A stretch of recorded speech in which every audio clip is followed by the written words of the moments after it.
So I was in the grocery store, and there was this stock boy stacking melons. So I figured, hey, I'll show him some real melons. Well, when I flashed him, he lost his balance, and the entire stack of melons came crashing down on him. He was suffocated under 2 tons of melons, but my are still juicy and perky. Please, wow responsibly. A public service announcement of the Opie and Anthony Show. That's right. You're checking out the Opie and Anthony Show, the One virus. It's spreading across America. Corn is in house. Or in the house. Is that how you say it? I don't know. They're loading equipment into the studio as we speak. We're very excited. They're going to play 2 or 3 songs for us today. Hurricane Ernesto. After days of coverage, after it being on the front page of many papers, yeah, especially down there in Florida, what did it do? It did nothing. Did it wreck anything? It did nothing. I didn't see any news people standing out in the wind and rain, hanging onto a tree, yelling into a microphone, so I guess it was nothing. It was a bust like Paris Hilton's latest CD. Oh, hey. Or her first CD, I guess. It was a Spanish hurricane, that's why it didn't work. Oh, thank you, Rich Voss. Ernesto turns into Florida dud. So after all that great coverage we got the last few days, it's on page 26 of the paper today. That's it. 26. Buried. There's like a underwear ad on the same page. You know, the first track of that storm I saw, and it was just, it wasn't even up to Cuba yet. It showed the track going directly toward New Orleans. Because that's what they wanted to happen. That is the ideal circumstance. No matter what people tell you or the news is like, oh, worst case scenario, they mean best case scenario. Was that something slim? They are hoping a hurricane hits New Orleans again this year. Oh, they'll never tell you that. They won't. But believe me. But behind closed doors, the vultures are just waiting, hoping. Well, you need the sequel. Right. You want to watch the levees break all over again. So we got to acknowledge West Palm Beach today. You guys did all right. Batten down the hatches, did they? They did all right. Yeah, they were kind of on the outskirts of that whole thing. Well, the track had it going sort of their way. Did you board up your windows? What do they do, Iraq? Board up the windows? Oh, no, Iraq's going to be... Well, Iraq's the expert. Yes, Iraq. They have hurricane shutters. They just pull them down. Oh. I see people with plywood and nails. Those are businesses. Houses have the shutters. Don't get all testy with me. I didn't like that snotty tone of voice. Very angry. When I talk, I do more damage than that hurricane. All the spit that comes out of my mouth. Oh. I like the way you explained it at the end. Yeah. I didn't get it. That was good. All right, we got Rich and Bonnie in studio as well. Hey, speaking of weather, you want to do the local forecast today? For everybody? Yeah. Remember this guy that does this thing? Uh-huh. So, you know, because a lot of the people that write about the Opie and Anthony Show, they like to talk about how, you know, they're not local. Syndicating into a city takes away the local flavor. Blah, blah, you know, blah, they blah, could be blah, talking blah, about blah, something in New blah, York, blah, and blah. meanwhile, we're not getting our weather report. Or our traffic report. Oh, boy. So we do local forecast for everybody. Yeah. Backed by popular demand, it's Opie and Anthony's Local Forecast Minute. That's what we do today. For this Whip 'em Out Wednesday. For the people in Chicago who aren't listening to Man Cow anymore, it's like Whip It Out Wednesday for heterosexuals. August 30th, 2006. What's the skinny? Much cooler today. Hope you enjoy the blah, blah, blah. Hey there, New York City. Mostly cloudy. A chance of rain in the morning. Highs in the mid-70s. Good morning, Philadelphia. Mostly cloudy with a 40% chance of showers. Highs in the upper 70s. Cheers, Dallas. Partly cloudy. Highs around 90. Ciao, Boston. Mostly cloudy. Highs in the lower 70s. Hello, Pittsburgh. Partly cloudy. Lows in the upper 50s. Good afternoon, Cleveland. Partly cloudy. Highs in the mid-70s. Hi, West Palm Beach. Take cover, E-Rock family. Tropical storm conditions expected. Rain and isolated thunderstorms. Rain may be heavy at times. High in the upper 80s. Rise and shine, Detroit. Mostly cloudy until late afternoon. Then becoming partly sunny. Highs 73 to 77. Good early evening, Columbus. Mostly cloudy with a slight chance of showers in the morning. Highs in the upper 70s. Happy Wednesday afternoon, Rochester. Partly cloudy with a chance of showers and thunderstorms. high to the upper 70s. Happy mid-morning Washington, D.C. Areas of fog in the morning, cloudy with a 40% chance of rain. Cool, high to the upper 70s. Hola, Chi-Town, mostly cloudy with 30% chance of showers. Highs in the lower to mid-70s. Toodles, San Francisco, mostly cloudy in the morning, then becoming mostly sunny. Patchy fog in the morning, highs in the mid-60s. Bonjour, Providence, mostly cloudy, highs in the mid-70s. Good morning, New London, mostly cloudy, a chance of rain in the morning, highs in the lower 70s. Hello, Grand Rapids, mostly cloudy with a slight chance of showers until midday. Then partly sunny in the afternoon, highs in the upper 70s. Howdy, Albuquerque, partly cloudy, isolated showers and thunderstorms in the afternoon, highs in the mid-80s to lower 90s. High Portland, Maine, patchy fog in the morning, partly cloudy, highs in the mid-70s. Cheers, Buffalo, mostly cloudy in the morning, then becoming partly cloudy, highs in the lower 70s. Wee Baton Rouge, partly cloudy, isolated thunderstorms in the morning, highs in the lower 90s. Top of the morning to you, Tucson, mostly sunny in the morning and then becoming partly cloudy, highs 94 to 99. Idaho, Cape Cod, mostly cloudy, highs in the lower 70s. And last but not least, welcome and good morning to you, Las Vegas. Hope you're enjoying your mid-morning break from Extreme Rock Radio. mostly sunny, highs in the lower 3. I quit this bitch. Nice. You know They what? gave them a little extra push. Yeah, you know what sucks about the weather bit? We're adding so many radio stations, it's getting faster and faster. Yeah, I could barely understand what the hell he's saying. All right, let's say hi to somebody in Cleveland. Somebody, what's up? What are you doing with the stupid weather bit? What do you mean? What's your name first? Mike. Hey, Mike. Not a fan of the weather bit? Mike, raining on our parade. It's the most annoying 30 seconds in radio. What are you talking about? Come on. It is annoying, I'll give you that. But at least it keeps us local. Yeah, we need to be right? local to succeed. Didn't you hear your local. city? Didn't you hear your city? I don't care if I heard my city. See, that's the point. Oh, boy. He doesn't get the bit, guy. It's supposed to be okay. really stupid. It is really stupid. You're don't get the bit guy for the time. day. Sir. Thanks. Now someone's going to call up saying they don't like the don't get the bit guy bit. Because our listeners are buffoons. And Mike's a real dope. Speaking of Vegas, why don't we go to Vegas? Jerry, what's up? Hey, what's up, fellas? Hey. Rich, Bonnie, everybody else. Hey, I thought since you guys just got on the air on regular radio, here in the future, All right.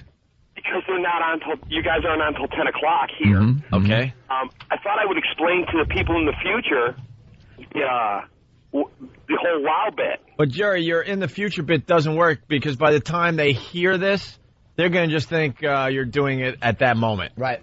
No, I'm doing it in the past. They'll think you're cheating.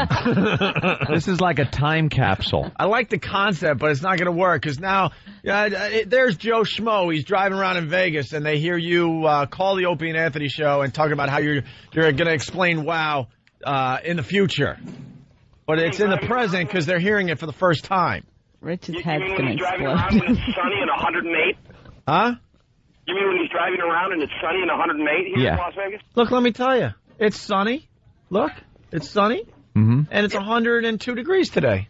Wow. Yeah, it'll probably be hotter than that. It's a freaking desert. Probably. It's here. No, it's it's now. 102. It's whatever it is right now. Drive by a bank. It's 102. By a bank. Actually, it's 91 right now. All right. What do you got, Jerry? Screw the future bit. It's not going to work. Okay. I hate the future bit guy. Yeah, because we want to make believe people are hearing us live. That's right. Oh. See, we're live right now in San Francisco. Look at that. Yeah. Look at that. Woohoo. Would you explain WoW? Huh? Would you like me to explain WoW? And I will prove that we're live in San Francisco. Give us a call if you're listening to us right now in San Francisco. Yep. There you go. All right, Jerry, go ahead. Okay. The WoW. Whip 'em out Wednesday. What you do is you either write the boys, send them a self-addressed stamped envelope, and they'll send you a WoW sticker, or eventually the station here will get WoW stickers that are unique to this station. You put them on the vehicle, or if you can't get a sticker, you make one of your own. Put the WoW on your vehicle, and then you wait. And you wait. And eventually, you'll be driving along, and you look over, and some lovely lady will be showing you her loveliness. And then what you do is you give her a little wave. Hey, thanks, honey. And you drive out. Fumbling incompetent. The guy is giving. You are giving the worst. Thank you. The worst example of what WoW is about. All right, Would you Jerry. crash me, or would you like to crash me now? I wish we just never took your call. Yeah. This is how Bud Dwyer sounded right before the bullet. Oh. It is Whip 'em Out Wednesday. You get a WoW bumper sticker. If you can't get a WoW bumper sticker, you get a homemade WoW sign. You throw it on the car when you're driving around, and you're almost guaranteed to see a lady flash you, okay? Right. We focus on it on Wednesdays, but it's happening all the time now. Matter of fact, at the O&A Traveling Virus at the PNC Arts Center, nothing but wowing going on in the parking lot before the show. This thing has been working. I was a little drunk. Well, thank you, Bonnie. It was wonderful though, and it's been working great for us for many, many years.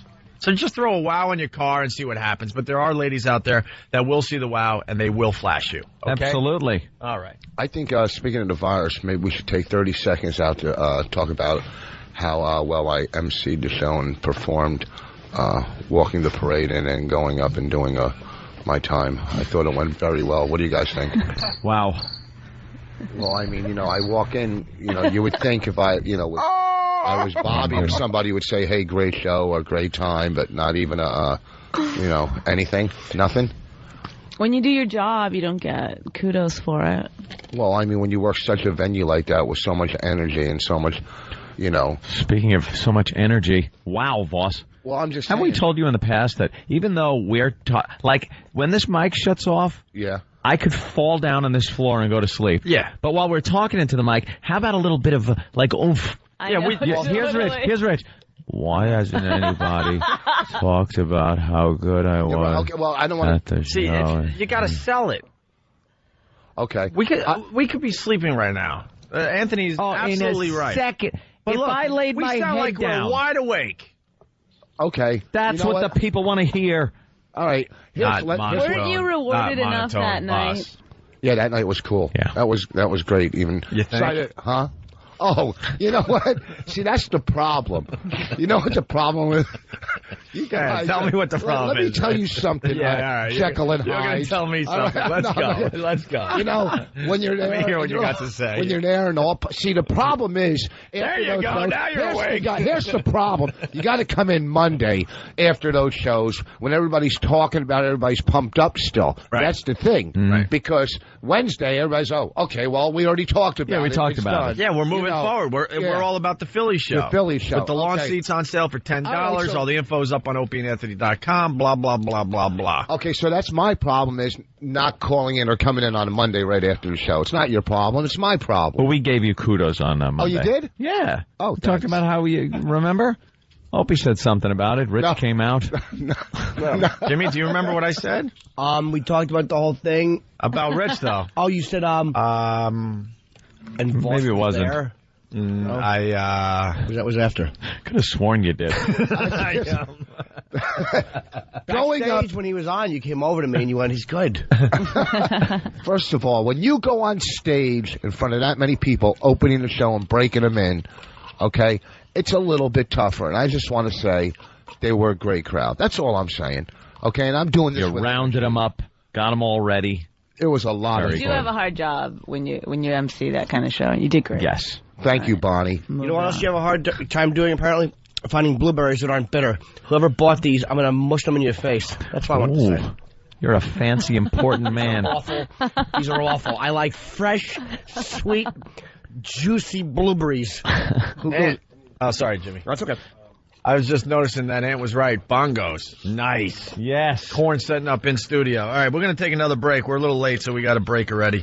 It's the O&A virus spreading across America. Now we all know that Opie and Anthony Wow stickers are your tickets to a successful Whip 'em Out Wednesday. Well, yeah. Did you know that Wow stickers have many other uses? I built my entire house out of Wow stickers and 2x4s. Solid as a rock. Oh, crap. I'm not insured. The Opie and Anthony Show.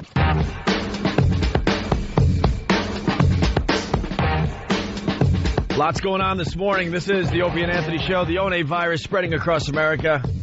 Corn is setting up. They're going to do a couple songs for us today. People wondering if Stephen Carr is going to jam with them. I think Steve would love that opportunity. Of course. But it ain't going to happen. Speaking of cars. Nice segue. Boulder DA, update on John Carr mistake. We were watching some of this before the show today. They got the wrong guy. We said it right off the bat that creep couldn't have done it. The Boulder DA, didn't she come out and go like, well, we have a lot of investigating to do? She seemed like she knew something was, that they had to test this idiot, but... Yeah, like why couldn't they just bring a swab back? I agree. Yeah, she's getting some emails. Apparently, a couple. Oof. Just saying that she should resign, and she really screwed this one up. And that she should be... well, should we just play it? Because let's hear the clip. We found this kind of humorous, that people are still using this old gag. This old term. These have been very difficult few days for all of us, and I'm sure you can imagine that. Last night, as I was preparing to leave, I received a telephone call from a gentleman in Longmont. And he said, this was a voicemail, he said, you should be tarred and feathered and run out of town. And I want you to call me and tell me that you're going to resign. Tarred, feathered, and run out of town. Wow. With villagers with pitchforks and torches. Can you write that in 1880? You should be burned at the stakes. We're kicking it 1500 style. Tarred and feathered. You should be forced to lay with a Negro. But she says it all like... almost like she's breaking up, and there's a tear in her eye. Tar and feathered. You can't take that crap seriously. No one gets tarred and feathered anymore. You know what the problem with tar and feathering is? I don't think anyone ever got tarred and feathered. How about that? Oh, they did. They did, but you know what the problem is? It didn't happen, because this is the argument I had with Anthony. You never get to the feathering part. No. Oh. The problem is we know of tar and feathering through cartoons. That's it. And it looks very fun. When it happens, oh, you varmint! You know, you throw a little keg of tar on them and the feathers, and they usually wind up looking just like a chicken. But the actual tar and feathering was very painful, I would have to imagine, very hot. And they would burn their skin away with the hot tar as they flung it on them. And yeah, like Hope said, I doubt they ever really got to the feathering portion. Would you die from it, or was it just a... Oh, yeah. You'd die from it. Or you'd just be left, you know... Oh, yeah. Completely screwed up. No, you're not living through a tar and feathering. Yeah, it's like... Screwed up from the burn burns or on it. Humiliation. Humiliation, yeah. My feelings were very hurt. Yeah, it's hot tar. They're not throwing asphalt at you. Yeah, it's molten tar. Yeah. And where do you get tar these days to tar and feather somebody? Sanitation. It seems like they could trace it back pretty easily, though. Yeah, by when they fill a pothole, you throw a handful at somebody. CSI would have an easy time with that case, though. Tracing down the tar, where the tar came from. They'd have it all figured out. But why feathers after, like, all right, we just scalded off his skin down to the bone. What else you got in there? A pillow? Feathers? Yeah, could have been anything. Yeah. Tar and oatmeal, if there was a cask of oatmeal close by. I think you didn't have copies of Honcho magazine. That's what it would have been called. Tar and Honcho. Because you got to bring the silliness into it. Yeah, that's what it was. It's like, all right, he's burning. This is great. He's dying. They were all about fun back then with their torture. Head on a pike, things like that. What's head on a pike? Well, they cut the head off and then, stick it on a big pike in front of the city wall. Very funny. Hysterical. Yeah. And it's one of those things like you kill the guy, you cut his head off, but that's not good enough. Yeah. You got to give the people a show. That's what they want to see, head on a pike. The greatest one I ever saw was the hungry rat in a cage on your belly.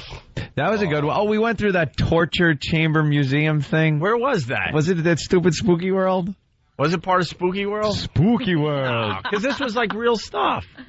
Yeah, you were there, right? Yeah. And one of the torture devices. I saw it at a Renaissance festival once, but then I guess I saw it again at a... Maybe it was a Renaissance festival Universal or something? Studios? I don't know, but they used to get like hungry rats, throw them in cages with the bottom out of the cage, and then they lay it on your belly. They did that. And they would just eat away your gut. Yeah, they do it to your head, too. They did the guy's face in the movie 1984. Yeah. And, they put like peanut butter or something on your face, and the rat just nibbles away. Yeah, they just let the rat run around and eat your belly. face. That doesn't make... They would just put the thing on your belly, and he would just nibble at your belly. And he would eat through you. Rats wouldn't just nibble. They'd start with a hole right into you. They would start with a little nibbling, and then they would realize there's some tasty treats. Some of those ancient tortures. Remember some of the axes that they showed that were used on, like they would hang you upside down by your ankles and really spread your legs apart, and then use this device to sever you in two from that end. Yeah. Not from the head down. A device had to be swung by hand? And then Yeah. And then they would throw feathers on you. Yeah, to make you look silly. Because at the end of a horrific death, you always needed to look silly. Yeah, right. A little comic relief. Yeah. Thanks for the show, ladies and gentlemen. So they wouldn't take like a guillotine, which is an automatic, done. they would split you in half with through your groin with your legs spread upside down by hand. Yeah, with like this big battle axe looking thing. Oh, that must have hurt. How horrid. That's awful. Then there was another one where it was a giant cone. Metal cone. Yeah, what was the cone again? And they would slowly lower you down as you had big, heavy weights on your shoulder. And they would make sure that the tip of the cone went somewhere that it could go. Yeah. If you know what I mean. Oh. And then they'd slowly lower you down. But this cone spread out to about 3 feet wide. And then you start working for Giuliani. And because you have so much weight on you, it would just keep going and going until you pretty much just broke apart. Oh, my And this God. is all without anesthesia? Yeah. And then, it must have again, feathers, because you had to look silly. Feather guy. It was like Rip Taylor. Yeah. Rip Taylor would come Oh, feathers! Feathers! Getting back to that funnel thing, it must have taken forever to kill the gay guys. Yeah, all of a sudden the guy's sitting there. Where'd the cone go? I don't know. We're gonna need a bigger cone. Right. Is that all you got? 3 cones, he'll never come back up. All right. Where's the sprinkles? I can't stay alive with 3 cones. I want to know who had to clean the cone when that was done. The cone cleaner, of course. The royal cone cleaner. Oh, my God. Give it a little steam shine with his breath. Too good. You want more audio from the Boulder DA here? Yeah, let's hear All her. right. 2 different officers took DNA off of the bicycle that he rode back. Bicycle? What? On a separate occasion, seatless? I know. obtained a cup that he used to drink from and a tissue or wipe that he used to wipe his hands. The bottom line is that after we did that, our expert, and we put a great deal of respect in our expert from the Denver lab, said that the sample in the underwear of the victim was a mixed sample, and that we do not want to compare a mixed sample with a mixed sample. We need a pristine sample. That means a buccal swab. A buccal swab can only be taken by consent or by court proceeding or court order. We couldn't get his consent because he didn't know he was under investigation, and we couldn't alert him at that time. Just grab any of his students in Thailand. They're explaining why they brought him Shake back. them. They're explaining why, they brought him back. Because I don't think the Colorado. DA did anything wrong on this one. What were they going to do? Not, they had to bring him back. But it was one flight. I mean, they had to. He got the miles, too, from that flight. Did he? They had to bring him back. And she even said, you can see she knew. She's like, well, we have a lot of work to be done. She never claimed it was over. She kind of knew, I think, that this is a problem. And it's funny, the papers are now calling him a liar. Like, we thought you were a child killer. Fibber. You're worse. You're a liar. You're a liar. I think he's a cad. They ought to throw feathers on him, make him look silly before they ship him off to California. I think they should do that funnel thing on him. The funnel. Something tells me he might not... All right. Where can you go see that stuff? That funnel, I can't get over that. Yeah. We were somewhere, I don't remember, but these were real torture devices. museum, yeah. From the back in the day. That racks And on there. they were horrific. What and they again, used to do. I can't even remember half the stuff. I remember watching so many cartoons where they had like torture devices as part of the cartoon. Like, remember the rack? Yeah. Was always used. And they just show you, and then they let the whatever it is out of the rack, and his arms would be real long and his legs, like Tom and Jerry. And then the next scene, he's fine again. Yeah. And that's like everybody's version of it is what you learned in cartoons. But they showed these racks that were like big cylinders with spikes on them. And they lay you over the top of this and then stretch you over that. So it's not even like you're being pulled level. You're being pulled so your back is being broken as spikes are going into your back. And feather guy. No, it's great. Someone had to come up with these. Yeah. They had to test them in a lab. They were twisted people back then, man. And it was all mostly about like the Spanish Inquisition and all about like religion and getting people to fess up that, we're a bunch of pussies you now. loved Jesus before we snap your back. Now you get to just go to sleep. Yeah. Go to sleep. Inject you with Kenny, something. he's just gazing off at what a fine job that would have been. Oh, he'd have been perfect. Yeah. You'd have been a great executioner. When do I swing the axe? Can we dress you up as an executioner one day? I was daydreaming. Yeah, he was. We got to. Those were the days, my friend. We thought they'd never end. Good old-fashioned tuning up. Tuning up, real old school. Yeah. Look, he's all happy remembering. We got to get a hood on him. Dress him up like an executioner for one day. Leather face. All right. Really fast because we got Korn. They're about to play. I guess they'll do that the next break. 2-year-old girl gets new leg after her dad runs over it with lawnmower. Oh, boy. It's been a hairy leg. I'm going to play this, and you got to tell me why we're playing this today. Oh, really? Ooh. Hopefully you'll find the humor like some of the staff did. Okay. It's the second clip officially, though, right? First, oh, first too? All right. So remember, 2-year-old girl gets new leg after her dad runs over it with lawnmower. Mm-hmm. Listen to the clip very closely. Isabel Norton's life is about to change again. In May, the 2-year-old lost her left leg after her father accidentally ran over her with their lawnmower at their Springfield home. Doctors say had the blade cut an inch higher on her leg, she would have bled to death. Very emotional, very tough for Dad. Isabel's father, Kirk, can laugh again because things are about to get better for the family. I'm excited to see her walk again on her own, to run, to play a little easier because it's kind of awkward for her playing with her siblings. We're going to go ahead and fit the prostheses on her. It's not finished. Oh, what the hell was... What was with the saw sound? That was them constructing the leg. Oh, making the leg? Yeah, it is a little morbid. Yeah, but why? Was she right there? As they're using saws? Yeah, using a lawnmower. Portland's Shriners Hospital for Children is paying for Isabel's prosthetic leg until she turns 21. Doctors say the fact she's only 2 years old should make learning to use her new leg easy. If we get properly fitting prostheses, then yeah, she should be able to do everything, well, most everything that she did before. How is that? Oh, look at that. Oh, that boy. is so cool. Isabel's dad knows nothing can bring her real leg back. But he says considering what happened, this is the next best thing for her and for him.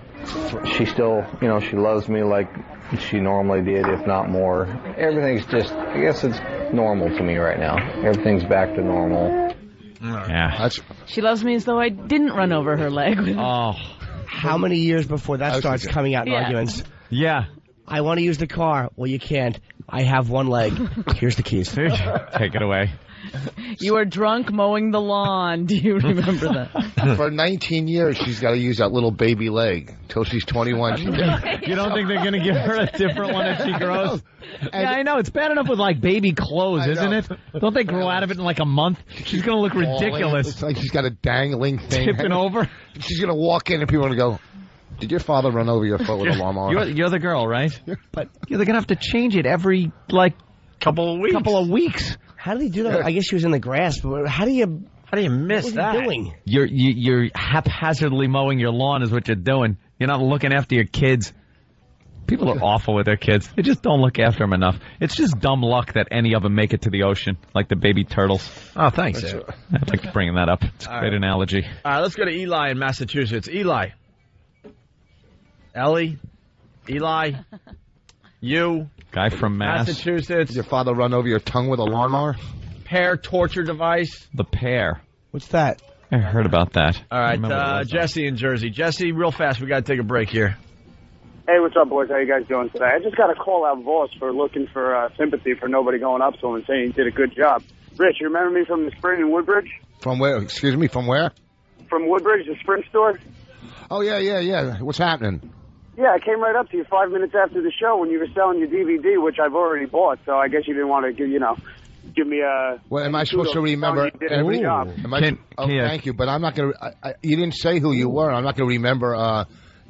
everybody. There was 11,000 people there. Was I rude? Is that what you're saying? Yeah, can I address the people that say, hey, you remember, hey, dude, you remember outside the store?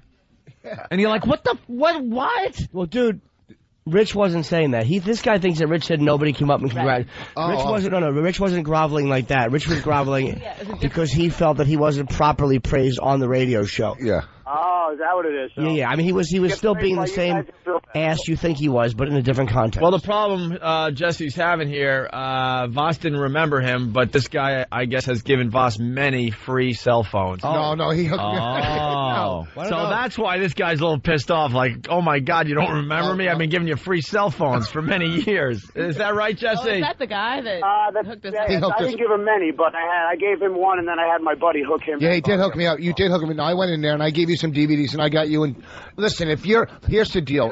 Listen, Jesse, Jesse, if you're hang up on Jesse, if you're in Fort Lauderdale this week, I'll get you into the Improv for free. All right. Okay. Very thank good. you. Hey, Jesse, I have a question for you, a real question. Sure. On my phone bill, on my cell phone bill, in New York, is your cell phone considered a utility? No, it shouldn't be. You should only be charged New York taxes. Oh, they give you taxes on everything. No, but I have government surcharges on my phone bill, $11 a month. FCC charges. Right. But then there's another one for my phone company in their own surcharges. On a cell phone? Yeah. I think that's Verizon does that. What's that mean? I have no clue. I don't work for Verizon. Are they allowed to do that? Is that legal? Of course they are. I could do whatever they want. And I'll shoot Voss an email. All right. Thanks. Thank you, Jesse. You're going to get Verizon arrested, mister. The guy reminds me of because he said, remember that I don't like being tested either by you people. So no testing. Anytime someone tries to test me, whenever we're out doing something, someone will come up and go, "Hey, Anthony, what's up?" And I'll go, "Hey, how you doing?" "You don't remember me, do you?" And then you try to go like, "Yeah, I kind of," because I don't want to be like, "No." You go, "Yeah, I kind of," "No, you don't remember." Now, from now on, warning everybody, no more testing. I'm just going to go, "No, I don't know you, remember you, or care about you." But that's not nice. Kenny found it humorous. But that's not nice, though. It's not nice, but it's not nice for them to do either. I know, it we is. meet a lot of people. It's like, kind of annoying. "Hey, Anthony, what's up?" And you go, "Hey, how you doing?" And they go, "You don't remember me." No, I don't. Eli. Thanks for pointing it out. Eli. Yeah, what's going on? Let's go. Just another torture device. I don't know if you guys remember this one. They had a pear-shaped object that would spread out into any orifice in your body. Oh, right. It had like a little crank on it. Like this, like a screw on it. And you'd turn this crank and it would open up. No, you tell it. Go ahead. No, go ahead. I saw it. I was going to explain it in a way a professional broadcaster would. But no, go ahead. Go ahead. Explain it, Eli. No, I was just going to say that Jimmy. I saw all these in Maxim. That's it. See? Again, he didn't explain it. He didn't do anything. I was trying to explain it, and you had nothing. All right, so it's a pair. Oh, well, whatever. Go ahead. Go ahead. Just continue. No reason for Anthony to talk. Who cares? It's called the Opie and Guy on the Bad Cell Phone Show. So go ahead, sir. You explain. You're doing such a stellar job. Why would we want to hear it from a man who actually has, broadcasting skills that would be crisp and clear? Go ahead. This cast iron. How exactly did it work, sir? Cast iron thing. Well, whatever. Go ahead. I was gonna try again. You guys are just getting me so confused. I'm going to punch out. How did the pear thing work, bro? How does it work? Go ahead. Anthony, explain to the people. Well, I got a picture of it here. It looks really... bagels. It looks almost like I heard. a Swiss Army knife that's closed up like that length. There's a little skull on it. And apparently it goes into anywhere, which would be your mouth, your not. Wow. And there's of course, a sharp point on the one end. Yeah, and as you screw the screw in, the pear-shaped bulbous end spreads apart. So wherever you put this would be very uncomfortable after a few turns of the screw. Am I right, Eli? Yes, you are. Yeah, thanks. Great. Patrice Fantastic. has one of these in his suitcase that he brings. There's one torture you might not have heard of where they lay you on the ground and your father starts a lawnmower. You have to walk around with a little leg. Yeah, let's go to Mike in Queens. Mike. Yo, here it is. Mondo moron, Rich Voss. Listen as this lispy-lipped cerebral sedative stutters and spittles his way through lines as he brings the show to a screaming halt. I've already had 10. Mondo Voss. We like when the listeners come up with Mondo Topless nicknames for everybody. So there you go. There is one from Mike. Very good, Mike. Dude. All right, man. Terrific. Hey, real fast, Ant. I have no idea about this, but you brought it to everyone's attention today, the 10-10 wins thing. Oh, yeah. There seems to be a little bit of tragedy in Giuliani's old administration. There's a guy, I guess it was his press secretary. Oh, my God, we're talking about the ex-mayor of New York. They're not going to find this interesting in Chicago. He's America's mayor San after 9/11. America's mayor. Or New Buffalo. London or Dallas this weekend at the Providence Improv. doesn't give a crap. Do you think no one knows who Giuliani is? They don't care. It's not local enough for them. America's mayor. Monkey! What up, you know? All right, we'll get to you in a minute there. They're getting ready to play Corn.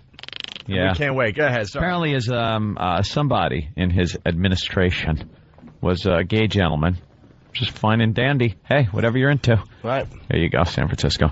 And the gentleman was kept it found. local. I kept it local. He was found murdered. Well, they think it might have been murdered. They think it might have been some rough sex play, something going on in his bedroom. I love the Asians. Yes, there you go. Just keep it For local. San Fran. All right. In his bedroom, he was completely nude.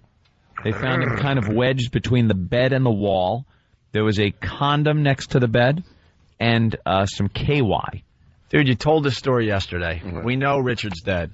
No, it wasn't my old pal. It was get a wow sticker over his mouth now. We heard the tree fort story yesterday. I'm not telling it again. We're talking about the ex-mayor of New York. This is brandy new. Has nothing to do with Richard. And do you actually have the audio? Yeah, we got the audio. Oh, okay. And I just thought it was odd. I don't think they mention the condom and the KY in this story. They do. Thank you. But, yeah, because I was like, well, they're leaving some details out. But it's just the way they described the crime that left a little to the imagination. I don't know. All right. Give it a little listen. You See if found, pick it up. You found a chuckle in this. Hopefully it's a better chuckle than the last story, which I thought was going to be over the top great with saw sound effects, and we had maybe a half a second of a saw. Wasted a lot of time in that piece of crap story. Now her leg. The potential suspect in the murder of former Giuliani Deputy Press Secretary Martin Barretto was picked up on 30th Street near Lexington Avenue. A brief chase leaving a police officer with an injured leg. Detectives at the 6th Precinct questioning the man described only as a person of interest in the Barretto killing. And the 48-year-old PR executive found strangled last Monday in his Greenwich Village apartment. His larynx crushed, his naked body wedged between the bed and the wall. Police believe Barretto knew his killer. There was no sign of forced entry. Al Jones, 10-10 wins at the 6th Precinct in the West Village.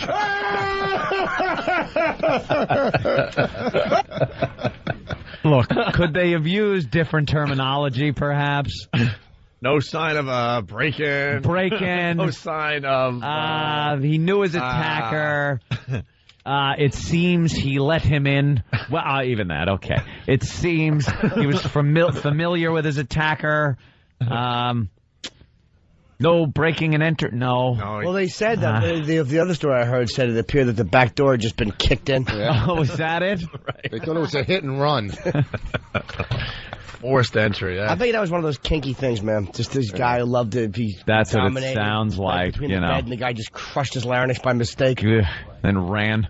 Yeah. And the guy in cops Peruta. found him and confirmed it by sniffing. But he was the PR secretary. I mean, I don't think his nationality is relevant. I don't know why they had to mention that. Oh, public relations, I believe, is also a term that's PR. Swing and a miss. All right. We have to take a break. We have Rich Voss and Bonnie in studio. It's Whip 'em Out Wednesday. Hopefully we'll explain that through a promo or something because we don't have time today. Oh, promo. I thought you were still going off the same story. No. Sorry. Don't forget lawn seats for the Camden show for the One Traveling Virus down there in the Philly area. Yes. $10 through Labor Day. And it's our show there September the 9th. We have, was it 9 or 10 comics? Just buy your tickets and go. All right. All the info's up on opieandanthony.com. But the headline today, lawn seats are only $10. Okay? When we get back, Korn in studio, and they'll play at least 2, maybe 3 songs for us. Jonathan Davis and Monkey next.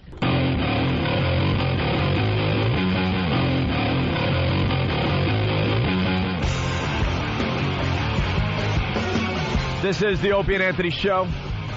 We got Rich Voss and Bonnie in studio. Where are you guys going to be? Fort Lauderdale? Fort Lauderdale Improv this week. Starting what, tomorrow? Thursday, yeah. Thursday through Sunday. Very good, very good. All right, we got Korn in studio as well. We got Family Values. It has hit town. It's going to be at Jones Beach, September 2nd. What day is September 2nd? That would be Saturday. How'd you figure that out? Because we're on Letterman the 31st, which is Thursday. Oh. And then I had to do a little math. I told you I was good at math yesterday. Well, that's not really math. Jesus. Family values, of course. Formula. You got Korn, the Deftones, Stone Sour, Flyleaf, and Dead Z. And we got 100 pairs of tickets to give away on the walkover to XM today. We did this one other time. It went very, very well. We're going to do it again. So the mob scene. Right around, 9 o'clock, right outside this building, 57th Street between 6th and 5th Avenue, I guess. You'll see the crowd gathering. We're going to be walking and broadcasting on XM and throwing Korn tickets to everybody that shows up, okay? Where are the guys? And what do I have to do over here, Tim? I got to turn up some other pots. Why would Tim be here? Why would we know? We'll just wait. You have to press a button? I just gave the big intro. I noticed my headphone volume got real low. Yeah. That's probably for our own safety. Anyone else notice what I just did there? The big intro, and then you go, here's Jonathan Davis and Monkey from Korn, and then, there's enough people in studio to clap, and then they feel like they're wanted. We do a little chit-chat, and then they rock for us. But instead, I don't know what mic to turn on. Hey, Hello? Jonathan, there you go. We know how to turn that one on. Is that one on? Oh, there you go. What's up? I got to be honest. We didn't think you were going to make it today. Nothing against you or anybody else. We just heard that you guys left Buffalo at 1 in the morning. I've made that drive many times because I went to school up there and did radio up there. So I'm like, that's like 6-7 hour ride easy. It was. But our bus driver hauled ass and actually got off stage. I got literally last note, ran from stage, got on the bus, came here. So. Wow. That's cool. Nice. Police escort, everything was nice. Oh, really? You got the police escort? Yeah, I had to get out of there. And the tour was great last night it was amazing. In Buffalo? Family Values Tour in Buffalo last night. Yeah, it was good. Darien Lakes. And you just run off the stage. Did you do the fake thing like you're coming back for one more song so you could beat the traffic out? The band can't do that. The band can't miss the encore. No, you guys. I thought you meant because what I used to do sometimes, if I wasn't totally into the band, I would leave before the last song to get out of the parking lot. No, the band really can't do that. No, there's a whole. You missed it though. There's a whole thing that goes on with these guys. Bands in general. Oh, I got you. And I've been doing radio long enough, and one day I'm sitting in the audience going, "Wait a minute." They've already done 3 encores. Why are the lights still out? Yeah. And they make you believe that they might be coming out for one more. And everyone starts doing everyone's clapping. And then all of a sudden the lights go on and everyone starts booing. And I'm like, why did they do that? And then it finally hit me. To get out of there. To let the band beat the traffic out of the venue. That's the only reason they do it. That's messed up. You guys. Messed up. We hang out after. It's all good.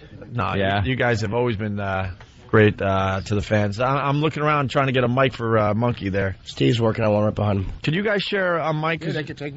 These guys are married. You want to sit on the couch? These guys are married. Why did you throw that in there just for the hell of it? I don't know. They could share a mic or they could share DNA and everything else. It was almost like you said. It's like, don't try to make any moves on Bonnie. Well, that's what I was married. getting at. That's okay. They're famous. Yo, check 1, 2. Yeah, there you go. My dog in the house. We go way back with you guys. We used to film that dumb Real Rock TV show up in Boston, and I remember that. You guys were just starting out, and you were doing the beach parties and all that for us when we were at WAF. Oh yeah. Yep. And we used to film skits backstage and stuff. We've done lots of stuff. God damn. I'm gonna bring those videos. I'm gonna bring those videos in soon and throw them up on YouTube. Oh, don't. Yes, I'm going. Please don't. Oh. That's the worst, man. I'm gonna be scared to pop my name into YouTube. Nah, YouTube is. You guys check out YouTube? Yeah, I do all the time. Do you ever find some video of you that you're like, wow? Yeah. Who took this? Where'd that come from? If I want to go back and see stuff from years and years ago, there's so much stuff on YouTube. Way back early. Where the hell they get it?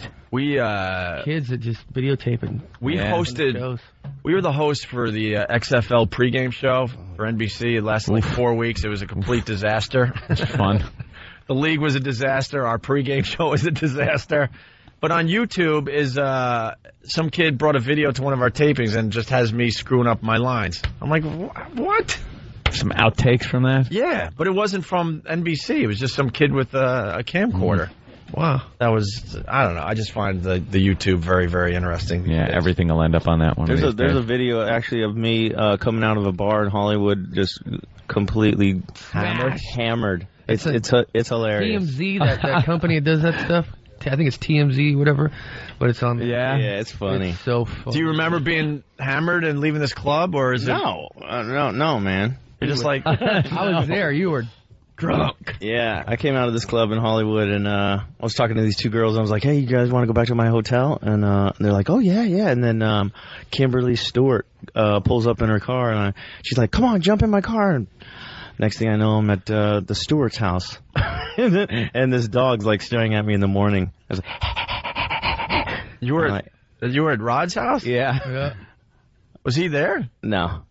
Uh-oh. All right. That's as far as I'll go. And that won't end up on YouTube, right? It's there, I think. Oh, really? It might be. Probably not all the gory details, right? No. Yeah. That, by the way, the important part of that story was the difference between a comic and a rock star is when you said to the two girls, you want to go back to my hotel, and they said yes. With a comic, they go, can we bring our husbands? Yeah, our boyfriends would love to meet you. I met you, by the way. You probably don't remember me. I met you with Craig Gass in Stand Up New York. Oh, yeah. I just saw Craig in Sacramento. He was doing a show over there. And I don't think he got to see the show because he had a show of his own, so he did run. Yeah, he's always on the road somewhere. Yeah, he's hilarious. That was a nice blow-off he just gave me, but he's a very polite dude. He's like, yeah, no, Craig's good. But you just did what I told I know. Exactly. You remember me? We were just talking about that. Jimmy. I remember this club here in the city. Yeah, that's what you do. Yeah, that thing. Yeah. Oh, yeah. He just said. But yeah, no, I knew he would because he's Craig's friend. Yeah, I met him at Woodstock when I hosted Woodstock, but I didn't bring that up. I heard them talk about that in the dressing room, actually. Look at Dummy. For a half a second, his eyes lit up. Like, really? Oh, they did? All right, we got to say hi to Steve the Trucker because we started this show talking about you guys, and we're like, there's no way they're going to make it. And then we got a call that you were lost in Jersey, and then Steve the Trucker, these guys know the highways. Steve, what do you got? Well, I called to apologize to the boys from Korn and to Opie and Anthony, and I was wrong. They made it with a police escort. I knew that. No, a police escort out of Buffalo. Now, why don't you tell whole way down? Why don't you tell Jonathan and Monkey what you called them? I call them liars. They called you not only liars. They called you. He called you rock and roll liars. Wow. That's harsh. The worst kind. Now I called to apologize and I called to beg for tickets. Because we found out that you.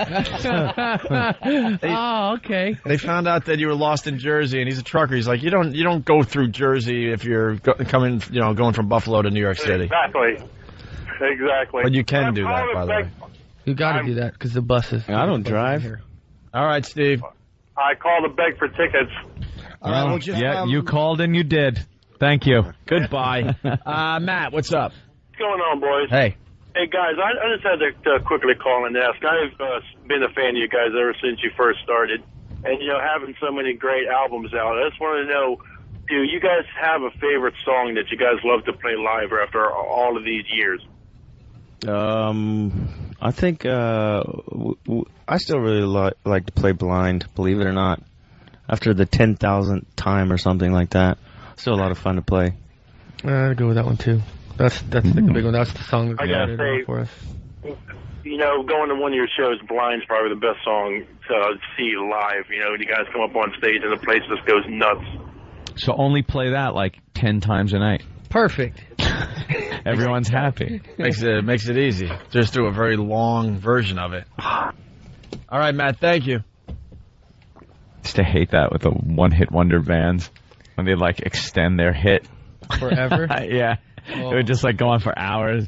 Guitar solo and then a drum solo. And my brother Elmo tells a story. He went to spring break back in the 80s there, and Modern English was the featured band. Jesus. Oh, man. And they had I'll Melt With You, right? Man, yeah. They played it to open the show to get everyone psyched. They played it in the middle of the show when they weren't digging the other crap from the album. Yeah. And then they did it as the encore.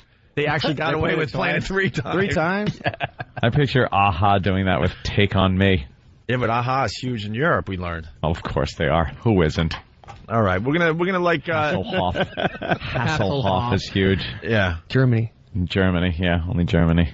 They'll love them. What year did you guys tour with Ozzy, by the way? Because I saw you, like... We toured with them in ’94. It was actually us, the Deftones, and Ozzy. Actually, Ozzy was he gave us our first gold record. Him and Sharon. While we're on stage, they set up a big trough of champagne and beer. And when we came off stage, Ozzy and Sharon presented us with our first gold record. It was pretty cool. Oh, nice. That is very, very cool. Let's say hi to Shrub in Pennsylvania. Shrub. Yo. Hey. What's up, boys? What's up? Just want to say what's up to Korn. I fucking love them. All right, well. I messed up. It's all right. You want to say you love Korn. That's good. Thank you. You got a question? They were the first concert I ever... Ever what? Oh, my God. What an Ever. awful call. I wish I could figure out what he was going to say. Shrub, you still First there? concert I ever... Best concert you ever what? Probably saw. I think he said first. Went to. Oh, all right. Let's go to Matt in Jersey. Matt. Hello. Hey, Matt. Killed Hey, his what's date going on, at. What's up? Hey, quick question. I've been a big fan. I had your first album when it came out, but since your recent departure of your guitarist, how is that going to affect your live set? Actually, it's improved it. It's made it way better. I love that. No, because for No, because I know it's the music, specifically what you have. You need two guitars and one bass. Now you have one guitar, one bass. It's going to affect the quality. Actually, we have a cat, Rob Patterson, and some other backing vocals and keyboards that you'll be quite surprised at how good it sounds. It's an 8-piece on stage now. All right, wonderful. I'm checking you guys out Friday. Got tickets, 8th row. All right. All right, cool. And if you don't have tickets for the show this Saturday, we're giving them out outside the building at 9 o'clock today, 100 pairs of tickets. We did this last time after, I guess, we talked to you on the phone, Jonathan, and it was a mob scene. It was a mob scene. Like dummies, we stood on the corner with just handfuls of tickets, and it was really awful. And we noticed we were giving away Korn tickets on the corner. And we try not to do hacky radio bits, but we were in the middle of the hacky radio bits. We're like, it was hey, so bad, I know. Hey, we're on the corner giving away Korn on the tickets. corner. Get it? Shut up. All right, let's go to Matt in Atlanta. Matt. Hey, boys, what's happening? Hey. I just want to share, this is my one cool rock and roll story. In 1995, I guess it was the first time you guys went on tour with Deftones and Orange 9mm. Remember Orange 9mm? Oh, yeah, they're great band. They're still around? I don't think so. It wasn't. Was that Deftones? I think it was Sick of It All. Yeah, something like. All right, go ahead. Go ahead. Some buddies of mine that were in a band that never made it. This was in Raleigh, North Carolina. They said, "Hey, come out with us tonight. It's $5, 3 bands. You can't go wrong." And that was probably one of the best grungy bar rock and roll shows I've ever seen. The next morning, I went out and bought 3 new CDs and been a fan ever since. Yeah, I actually kind of remember that. Was a stage kind of propped in the corner? Yeah, it was a place called the Brewery. Yeah, I remember this place. North Carolina State University campus. Yeah, this place is dirty. It's bad. But great show. I remember it like it was yesterday, and I've seen you several times since. Do you miss playing the small clubs? No. No. Not at all, right? Really? It's fun sometimes, get intimate crowd, but we not the dirty, nasty bars. No. The ones that we literally walked in one and there was chicken wire and bikers, and we said bye. Actually, we played a lawnmower repair shop once. That was the best place we ever played. It was a tin roof shed. We asked where we go to the bathroom because we had to go take a crap and then go out back in the woods here. I swear. That was actually in Augusta, Georgia. Augusta, Georgia. Yeah. It was a lawnmower repair shop. How'd you get that gig? You see a 2-year-old girl's leg in there? Yeah. How'd you get that gig, though? That was back in the early days, obviously. That's when we had a really killer booking agent. Yeah. It's like, and he has to call you and awesome. give you the good news. All right, guys, I got you a gig. Man. We had no clue. We just showed up and why are we going into the forest or wilderness? And it just kept going and going, and we pulled up and we just saw this little shed. That was the gig. I love the gigs where you just know it's a waste of time. You got to play it. And the floor was dirt, too. It was crazy. It was how many people?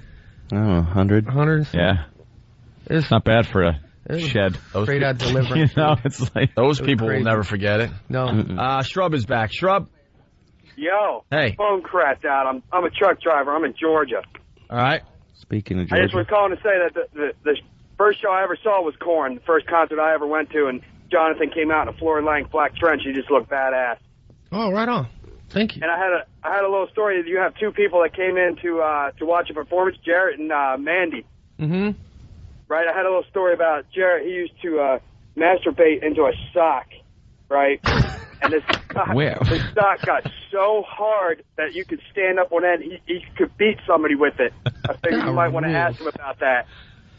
Awesome. Okay, I'll do that next time I see him. All right, thanks. Let's go to Joe on Long Island. Joe. Hey, guys, what's up? You going to the show Saturday, Jones Beach? I'm working. I can't. All right. I got screwed. I read somewhere that your new guitarist, Rob Patterson from OTEP, you guys don't actually let him play on the stage with him. He plays like off to the side or behind a curtain. Yeah, we spit on him and we beat him. What the hell is with that, man? Because we're mean. No, he's on stage with us now. Yeah. Well, I saw pictures, like, he was kind of, like, off to the side, like, behind the curtain area. That's when we had to nail his pedal board down because he tried to keep kicking it out to work his way out on stage. Trying to get some spotlight. Wow. All right. Let's say hi to Steve on Long Island. Steve, what's up? Got to earn their keep before they can get out on stage. Yeah. God's sake. You got to earn it. Yeah. He earned it. Steve. Yeah, what's going on, boys? Hey. Jonathan Monkey, huge fan. Love you guys. I got to tell anybody who hasn't seen a Korn show, amazing. You got to see it. The energy is just fantastic. There's nothing like it in the whole world. As soon as they come out, it just gets lit on fire. They get the whole crowd jumping. Sick, dude. It's totally sick. Yep. Yo, I'm a limo driver. I'm on Long Island. I can't wait for Saturday at Jones Beach. Yo, let me ask you a question. We got these tickets off, StubHub off the Long Island, and we pay like $140. Does that piss you guys off? Because, we love you, man, but we just want to sit close. So we got to do what we got to do to get these tickets. Does that drive you guys nuts? Is that like, is that like bootlegging? I mean, there's so many people. Scalping kind of. Scalp them, kind of, yeah. The people buy up the tickets, and then when they're all, when the show sells out, then they start selling them for crazy prices. And it sucks. Yeah, I mean. There's nothing we can really do about it. Of course they think it sucks. I think any performer thinks that sucks. We don't like ripping our fans off, and that's why we did a $9.99 ticket out on the lawn. It's just so everyone can afford it. But it does. Yeah, well, I can't wait to see you guys, and we just do what we got to do to sit close because we're at a point in our lives where we like to really enjoy stuff. A little older now, but well, thank you for rock doing that, on, bro. guys. All right, thanks for doing your thing, man. Thanks, man. Steve, they're going to play a couple songs here in our studio. I guess we need to take another break so you can do a sound check. Yeah, I think we'll sound check real quick. Check it out and see what it sounds like, and then decide if you want a lot of people to hear it. and then I'll go to my hotel and go to bed. That works. Pack it up. All right, we got Korn in studio. Family Values Tour this Saturday at Jones Beach. Tickets still available, but we got like 100 pairs of tickets we're giving away right after the show today at 9 o'clock outside this building, 57th Street between 5th and 6th Avenue. Gonna be some people. And actually, you're gonna do the walk with us and everything today. Before you go back to bed? I'll put some shoes on. Yep. All right, because I'll have some coffee. They're going to show up. It's just a couple of blocks. Pretty easy walk. You can get your Korn tickets from the guys themselves. That's cool. How's that sound? 57th Street between 5th and 6th Avenue, right around 9 o'clock today. And we promise we won't do it on a corner and get all hacky with you, all right? The hacky radio bit. All right, when we get back, these guys play live. It's the O&A virus spreading across America. Hey, we're back with the Opie and Anthony Show, the O&A virus spreading across America. Very busy show today. We got Rich Voss and Bonnie in the studio. We got Korn in the studio getting ready to play. Dane Cook is calling us in like 15 or 20 minutes. Lots to do. Don't forget, once again, right around 9 o'clock, right outside this fine building that we broadcast from, we'll be giving away Korn tickets for Saturday's show at Jones Beach. From the Opie and Anthony building? Just be out front, 57th Street between 5th and 6th Avenue if you want tickets to see Korn this Saturday at Jones Beach as part of the Family Values Tour. Jonathan, is that mic working? Yeah. Don't know. Nope. Don't hear it. I hear echoey Hello? mic. Is that good? Hello. There you go. I can hear now. I can't hear it. You can't hear yourself? We can hear you. It's Someone needs to turn my headphones up. Yeah. Like way up. Oh, you're like me. You're deaf. I like it. Shit. Has it blown your ears out? Hello. He can't hear you. I guess that's a yes. I'll take that as a yes. Check. Hey. How's that sound? No, I sound like I'm in a big room. How did Kenny fix it? Why is it echoing? What did Kenny do? It had to be something that worked. I threatened to hit it. Cool. All right. Hey, how's the new CD doing, by the way? We haven't even talked about See You on the Other Side. It's doing really good, man. It's doing all right? Yeah. And the single is Politics? That's our next single, yes. Right on. All right. That was just me stalling. So Was that stalling? Yeah, so you guys could get all set and nice. Because I know the CD's doing well. If I wouldn't ask that. Actually, it sucks. It's doing as bad as Paris Hilton's CD. She's finished. All right, you guys ready, you think, or? Yeah. All right, here we go. The big intro. It's Korn. We got Jonathan Davis in studio and Monkey and the rest of the guys. I don't know their names, but they look cool. Couple Gimps and Zach. All right, very cool. You guys take it whenever you want. Oh my God! Korn live in studio. Bravo! All right. That was great. And you haven't even slept yet, right, Jonathan? No, not really. Yeah, that's fantastic. That's amazing. Absolutely. Let's say hi to Monique in New Jersey. Monique. Hey, this is Monique. I just wanted to let Korn know they just rocked. I just started actually listening to them, and they're like, ever since I've just been listening to them. My favorite tearjerker, though. I love them. And you're a new fan? Yes, I am. Yes, I am. What do you think of that song you just heard? I love that song, though. That whole album is just off the charts. And I'm like, I've been like usually like the hip hop person, but lately just Korn has been rocking. That's all. Thank you. Right on. Okay. Thank you, Monique. Thank you. Bye bye. Don't forget, we got tickets right after the show at 9 o'clock for the Family Values Tour Saturday at Jones Beach. You guys want to do another one? Yeah. All right. Cool. Here's Jonathan Davis, Monkey. It's Korn, everyone. Yeah. Give it up for Korn live in studio. I love that song. Oh, right on. Let's say hi to Dave in South Beach. Dave, what's up? Hey, bro, these guys are rocking, man. I've never heard them before. You never heard Korn before? Wow. Nah. Hey, I like it, though. I'm digging it, dude. Yeah, and they haven't even slept. They drove all night from Buffalo just to play for us today. Awesome. All right, thank you. I'm glad you're liking what you're hearing. Travis, what's up? Hey, what's going on, O.A.? Hey. Just want to say, Jonathan, Monkey, Fieldy, friggin' Dave, all you guys, I want to thank you for making the music that you make. Jonathan, I want to thank you for writing the lyrics you write. I mean, everything that you've written has pretty much inspired me to have my band and write what I want to write and not give a flying frig of what people are going to think or what they're going to say. And I just Language. want to say thank you for doing that. Hey, You're welcome, brother. You guys absolutely rock. That's cool, man. Thank you. All right. Flying Frig. I know, Flying Frig. That's the name of his song that he plays with his local band there. Roger in Mississippi, what's up? Yeah, what's up, guys? Hey. I just want to say, John, Monkey, that is awesome. Those are two of my favorite songs on the CD, but it just don't sound right unless you're blasting it on your iPod at like 40. 40. You guys are getting rave reviews on the phones here. Robbie, what's up? Hey, how's it going? Hey. I just wanted to say that I've just been a fan ever since the first time I heard them, and I can't believe they remember that show in Augusta. I was so pissed when I found out because I had gotten into them shortly after. I was so pissed when I found out they were here. But anyway, I actually named my first son after Jonathan Davis. Wow. Thank you, man. It was kind of hard to convince my wife. She was, you know. How'd you pull that off? Yeah, but it's Jonathan. You know, it's not like you're trying to name him after a couch or something. If you were really committed, his first name should be Jonathan Davis. Yeah, she wouldn't go for Monkey, so. She wouldn't go. That's the joke. Damn it, that was the joke. It wasn't like you were naming it after Monkey. All right. No, I really did. I named my son after Jonathan Davis, and she's like, if I find out this is after the guy in Korn. But I just like the name. Your wife sounds lovely. Yeah.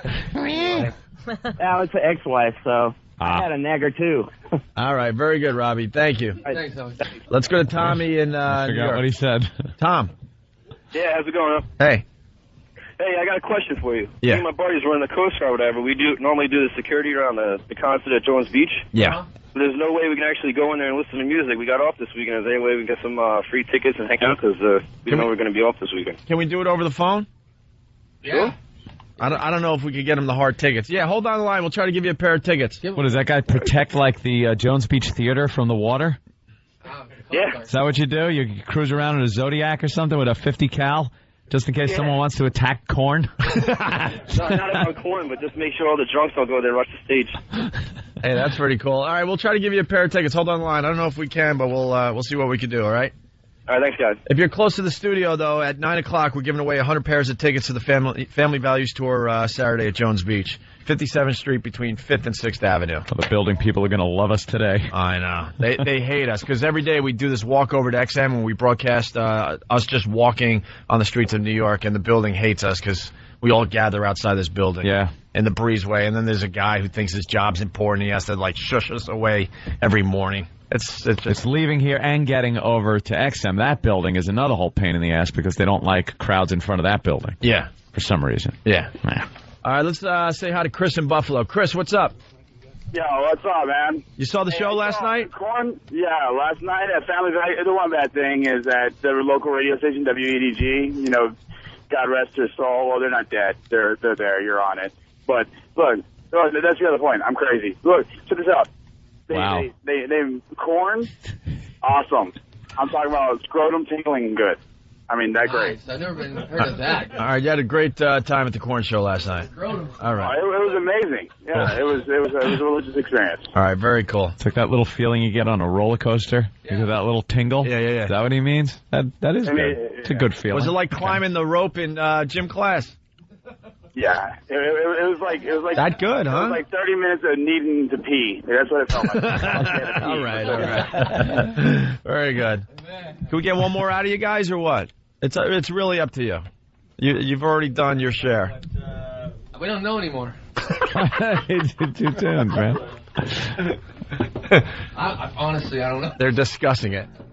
All right, we'll take a break, and if you want to play, cool. If not, that's cool, too. Let's work something out. They're going to work something out. And we also have Dane Cook calling in to say hi real fast, so stay right there. It's the O&A virus spreading across America.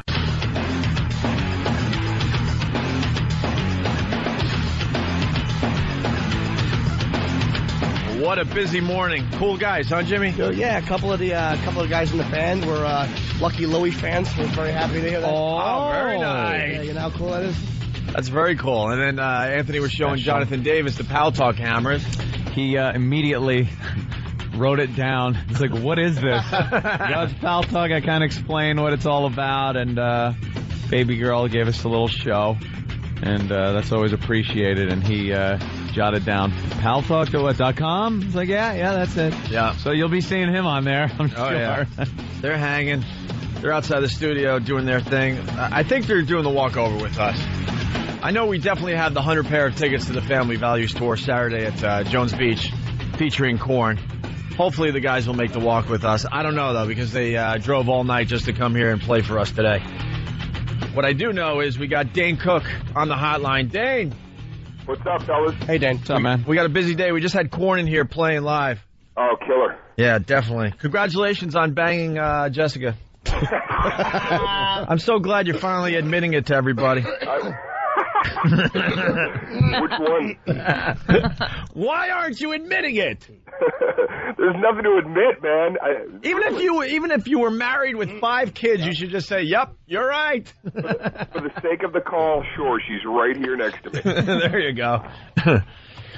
Are you premiering the special day? It's Norton. I was up there. I watched it be shot, the first of the 2 shows, man, and it was really impressive. We were all there, and unbelievable. Yeah, Jimmy was talking about how it was filmed and everything. We were just amazed by the whole thing. Yeah, man, it was surreal to be out there, and I always dreamed about doing a show in the round like that, but it doesn't really obviously hit you till you're fucking standing in the middle of 18,000 people going, all right, okay, now I'm here, and how is this going to work? Is it possible to really whip this sucker into high gear? And of course, with the screens up there and just the way the show is put together, I'm surprised that we turned it over like we did and did 2 18,000s within an hour getting 18,000 out. Can you stop bragging, please? You're making us all I feel know. like Sound- losers. The sounds you just heard were me and Voss shooting ourselves. Yeah, hey, Dave. I know, but come on, man. Stop bragging. It's like it's one of those braggadocious No, moments. Dave, we're just busting on you. I mean, because we watched that happen. We're like, all right, it's 18 plus people, and they're going to turn the whole room around and do a second show with 18 plus more people. I know, it's stupid. He had the biggest, and this, believe me, as a comedian, I know Dan for a long time, and it's like you're happy to see somebody you know succeeding, and you also want to murder him, because when you see, he pre-sold 18,000 tickets. It was the fastest pre-sale in the history of the venue. You know what's sad? That I haven't sold that many in 2 years. In 2 years. Oh, that is rough. And they were showing clips of the special before, like on HBO I was watching, they were showing like a little piece of the special. And you're seeing Dane on stage, and to see the people behind, and you're right, dude, in the round was something that was just really amazing, and it just looks right. Did you ask for that director, or did they kind of pair you guys up? Yeah, Marty Callner actually directed, I saw a special about 5 or 6 years ago that Carlin did in like 77 in the round in front of like 3,000 people, and Marty Callner had directed that. So I wanted to meet with him, and I knew he was kind of into my stuff and blah blah blah. And once I talked about it and told him what I wanted to do, he was like, yeah, fuck yeah, I definitely want to do it. So we were talking about that for months in advance if we could even make that happen, and of course he did. Hey, Dane, what were you thinking? I mean, you're in front of 18,000 people in the round. Yeah. Just you and a stool. What was going through your mind when you hit that stage? This was really funny, man. All day long, people kept asking me, "Are you nervous? Are you nervous?" And I wasn't nervous at all. I was not nervous. I was completely, prepared. I felt like I knew, I knew my set. I knew what I needed to do. I've been doing these big shows on the Tourgasm tour, so I was kind of prepped for the larger venues and doing it like that. So I get to the venue. I'm still not nervous. I hear them call my name. I walk out through the crowd. I'm excited. I'm not nervous. I hit the stage. Nothing. Just, really prepared. I'm in the zone. I get off. We do the next show. Feel great about it. The night ends. The next morning I wake up to go down. I was going to go down to Florida. I'm getting ready to get on the plane. I'm packing the next day. I fucking get nervous the next day. After the as I'm packing, the feeling in my stomach that usually you get like right before hits me. And I kind of thought about it at that point. It was like, holy shit. Like, I got scared. I got really scared the next morning, but I was like, it's done, man. It's in the can. So you got scared the next day. They're dumping out a little bit because we're on regular radio too, Dane, just to let you know. So okay, got it. Dude, that picture, there's a picture of you. I don't know, what building is this from? Because the guys have seen this in L.A. driving with a Wells Fargo. It's like, what is it, a 30-story building that you're on?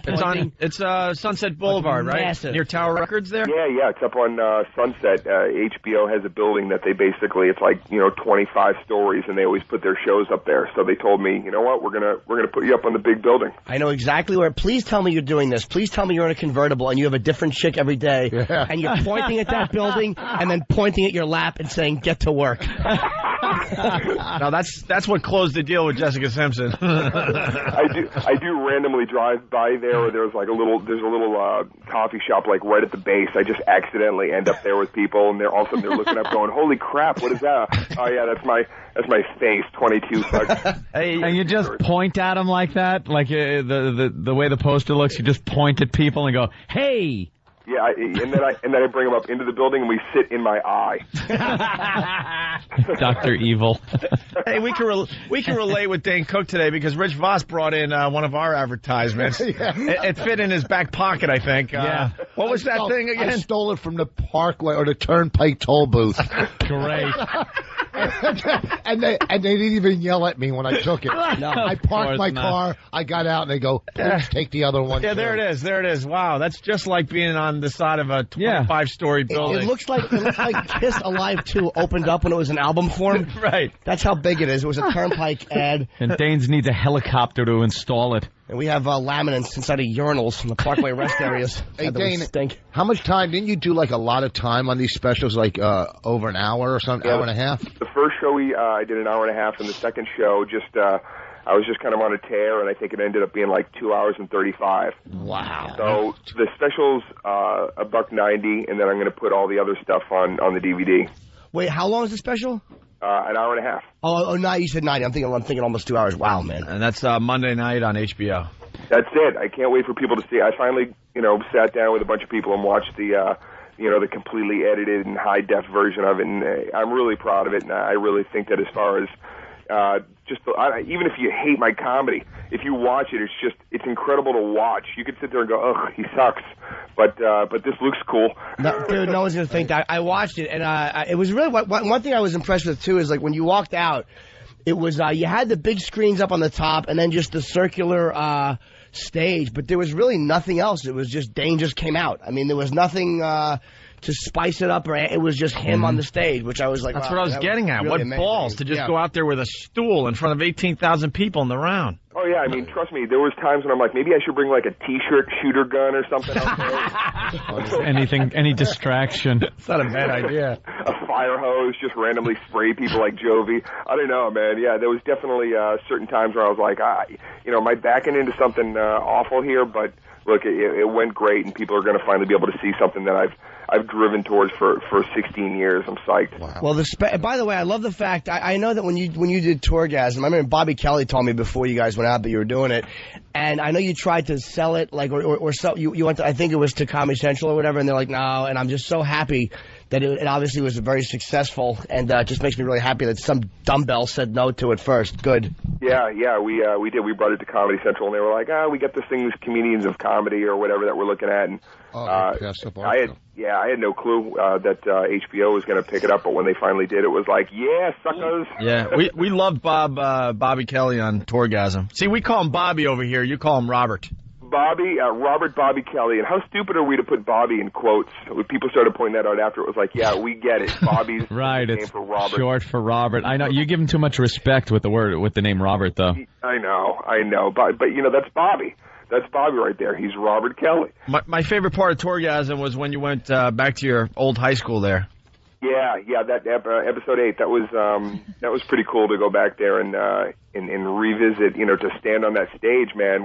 It's just bizarre, guys. I got to tell you, sometimes it's like the whole thing. I'm thinking I'm going to wake up and still be asleep on my desk in 10th grade, and it's just going to all be an awful rolling on dream. yourself. I think I'm going to wake up the same thing and see Jim Norton with that many people to see him. You know how depressing it is to watch one of your friends have 18,000 people there? Twice. Hey, Twice. listen, hey, Dane. In one night. Dane, if you're in Fort Lauderdale this weekend, I can get you a guest spot at the Improv. I'll be there if you want to stop in. Let's go, man. If I can come in, I get a new 7 that I'm working on. And your MySpace, peeling in information, it's September the 4th, which was it Labor Day night? Yeah, Monday. Labor Day night, Monday, 9 o'clock on HBO, which is a great time. And it's you can also, obviously, your MySpace is myspace.com/Dane Cook. I think there's actually 4 people in the country that aren't on your friends list. So if any of you 4 are listening, he's got over 1 million friends on MySpace. And his budding movie career.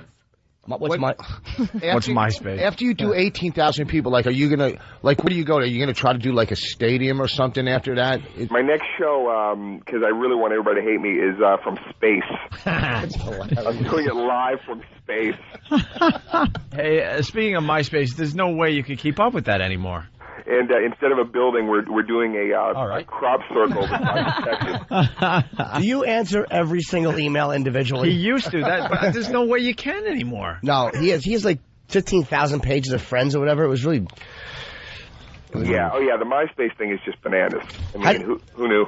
How does it feel that every comic now, that you have that huge list of friends, and every comedian saw that and go, well, Dane was really great with marketing himself, so every jackass like myself jumped on, well, maybe we'll have 1 million friends, so, languishing at 425. I'm telling my sister, tell your friends to MySpace. Dane's got more friends than Gandhi had in the movie. I like some of these comics that were hit it in the 80s or calling me going, dude, can you post me can you link me?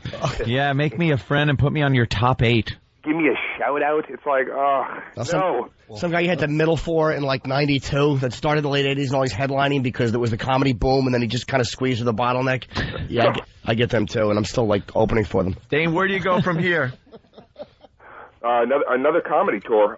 Hopefully after Vicious, I'm going to wrap up this flick I'm doing, and then I'm looking to put that together, and who knows, maybe Tourgasm 2 if I can figure it out.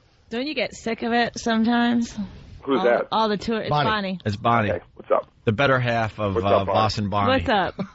Jesus. Do I get sick of what? Touring all the time. I haven't done it in a little bit, though. I mean, it's literally been months since I've been out there, so I'm kind of wanting to get back out. Right. But, yeah, no, I haven't really gotten sick of it. It's actually been, finally really a great time to be out there, It's so tiring to me. Yeah, well, the difference, Bonnie, is he doesn't drive from gig to gig. He flies in private jet. He's not like us on a bus. Oh, driving those lonely gigs. Here's when I knew it was like We don't drive. The lowest low is when you'd be driving to gigs and I would be eating at like Burger King twice in a day. That's when it really blew. I'm like, wait a minute, I was here for lunch, and now it's dinner. Now he's just buying Burger Kings along the way. Cash, franchises? No, nothing? No. Hold on, please. Hey, Dane, when you get this big, do you have like a resentment list that you like go back to and kind of make phone calls or anything? It's funny, even when I did Vicious in Boston, I was saying, like, even people who hated me in, like, high school and stuff like that were, like, calling me, like, yeah, listen, can I get a couple of tickets to the show? And, like, exes that like, cheated or I cheated on, like, were calling me, let's work it out. I want, can I sit in the third row? Oh, man. Work it out. Yeah, no, I still check my emails and stuff every day. It's pretty interesting. Some of the people that come out of the woodwork that you're like, this person doesn't want to be writing me, but they're either looking for something or they're trying to figure out how to, kind of get back in. So that's been a little weird. Just the level of exposure, you don't expect that kind of, I don't know. It's definitely, I'm still, to be honest, guys, I don't know. It's kind of weird. I'm definitely figuring it all out as I go, but, the work speaks for itself and all that other stuff is superfluous and who knows what'll happen. And what's weird, it seems like yesterday we saw you at the Comedy Connection. Yeah, no. That's got to be, But it really was, man. It was really quick. Everything just kind of Yeah. I was doing the Connection. I was selling my stupid headshots after, and all of a sudden, like, you know what the best thing you could do right now is just shoot yourself in the head. Really, think about it. You would be a legend for all time if you just shot yourself in the head right now. Wouldn't that be great if you guys just heard a gunshot? And then you could have your fans write musical parodies to it. And right. Yeah. There's a lot of material. And Dane, give us something, either a bullet or admit that you're banging Jessica Simpson. We'll be huge because of you. I'm not. All the tabloid shows will have to play the audio. Come on, let's go. Let's go. The only reason you're on the show. Let's go. I am trying to figure out a way to make money off of his name somehow. I'm trying to figure out a way. I haven't figured it out. I'm going through Bobby Kelly somehow. I'm going to murder stupid Bob Kelly and somehow link myself. Dane, we're the worst, too, because every once in a while we'll get a celebrity in that has a story to tell, and we'll be like, come on, man, it's just between us. No one's really listening. As soon as they leave the studio, all right, email that to everyone you know. Get Entertainment Tonight on the phone. Stop the presses. The Insider. All right, you woke up on the bus and saw Bobby Kelly with a sheet up to his chin like a bib eating your food or something like that, a story. Bobby Kelly, I just last night finished watching an edit that we're doing for the DVD, and it's, if I can say, it's a fuck montage. Ah. It's how many times Bobby said it, and we put it to music of the whole 30 days. Yeah, he's a potty mouth. Did you ever notice this? Dane, you ever notice this about Bobby? And this bugs me about him. Bobby, rehearses what he's going to say, and then he pontificates, and he can't handle any deviation or interruption. Like, you'll see him kind of zoning out, and then he'll walk in and go, dude, the whole thing with money and the foreign exchange, and as minute you interject, I saw that idiot trying to do the other night, he's, correcting someone about, when Travolta got successful, and the guy's going, Travolta owned a plane before he did Pulp Fiction. Bobby goes, no, dude, that was his comeback. And it's like, no, he owned it before. I saw a special. Here's a picture. Goes, no. Here's the registration number from the tail. Here's it. That sociopath had rehearsed that Travolta speech. He roped somebody into talking about Travolta, and then he wouldn't deviate from it until the guy said he saw a special. And Bob goes, all right. And then he finally all right, my fault. I just saw this clip of Bob. Because everything's on you. Every clip you could ever want is on YouTube now. Yep. Oh, that's we're all about YouTube. Yeah. Yeah, it's weird. It's the other day. If you just punch your keyboard in the search engine and hit search, there's a video for that. If you hit A:CF, there's like a fat kid with A:CF painted on his chest, holding a wooden spoon, singing A:CF, A:CF, and then his wooden spoon turns into a lightsaber. Dane, we were talking about this with Corn earlier. You Google, you search your name on YouTube, and then you see videos of yourself. And there's stuff up there like, wow, who filmed this and where were they? You know, do you have any of those up there? Yeah, I mean, I can't even do that anymore. It's kind of freaky. If I go there, it's like now people record stuff with their camera phones. Like, I was in a Boston market eating. Yeah. And it ended up online, and it was so... Just you eating. But you had no idea at the time that this person was, filming you on their, their video phone or whatever. Now it's on YouTube, and you're like, oh, my God. No, I had no clue until somebody sent me the link, and then we were like, hey, dude, here's you eating a quarter chicken white. I'm like, what? and it really was. It was some guy for like 40 seconds just filmed me eating my lunch. I don't know what it is, but I can't get enough of YouTube. I'm on there all the time now, just checking out stuff. I like the what's the website? It's got all the stars who don't want to admit that they do commercials for like bubblegum and jeans. They go to like Korea and do these commercials for like $1 million. Oh yeah, like Brad Pitt's done some of those. And yeah, they got one of Brad Pitt. He's like sledding. He's like doing like stair toboggan where he like slides down a set of stairs like he's in college, and then he's like nahada, and he starts speaking Korean, and he's wearing these hot jeans, and it's so embarrassing, but it's like Brad Pitt. And this is a website that's dedicated to all those commercials? Yeah, oh, wow, I'd love to check that out. Someone will email us the address. They also have one for bald celebrities, where they have like photos of like a lot of celebrities that are just bald, for real, and without their wigs. Really? Yeah, I wish you Google that one, you'll find it too. What's that? JimNorton.com? No, that's actually taken, Rich. No need to hurt me to make yourself feel better. Bobby told me that the dude from Law and Order, the main guy on Law and Order, yeah, that he's bald. That's a wig. That he's got that really short hair, but that's fake. Who's the main dude on Law and Order? Vincent D'Onofrio, he's probably talking about. No, it's the opposite Mariska Haga. Special Victims Unit. Oh, she just won something too. How did Shatner get a wig that looks like real hair now? He went for years with that big thing, and then during the roast, you could actually see like scalp and regular hair. He pulled it out of a pool drain. He got it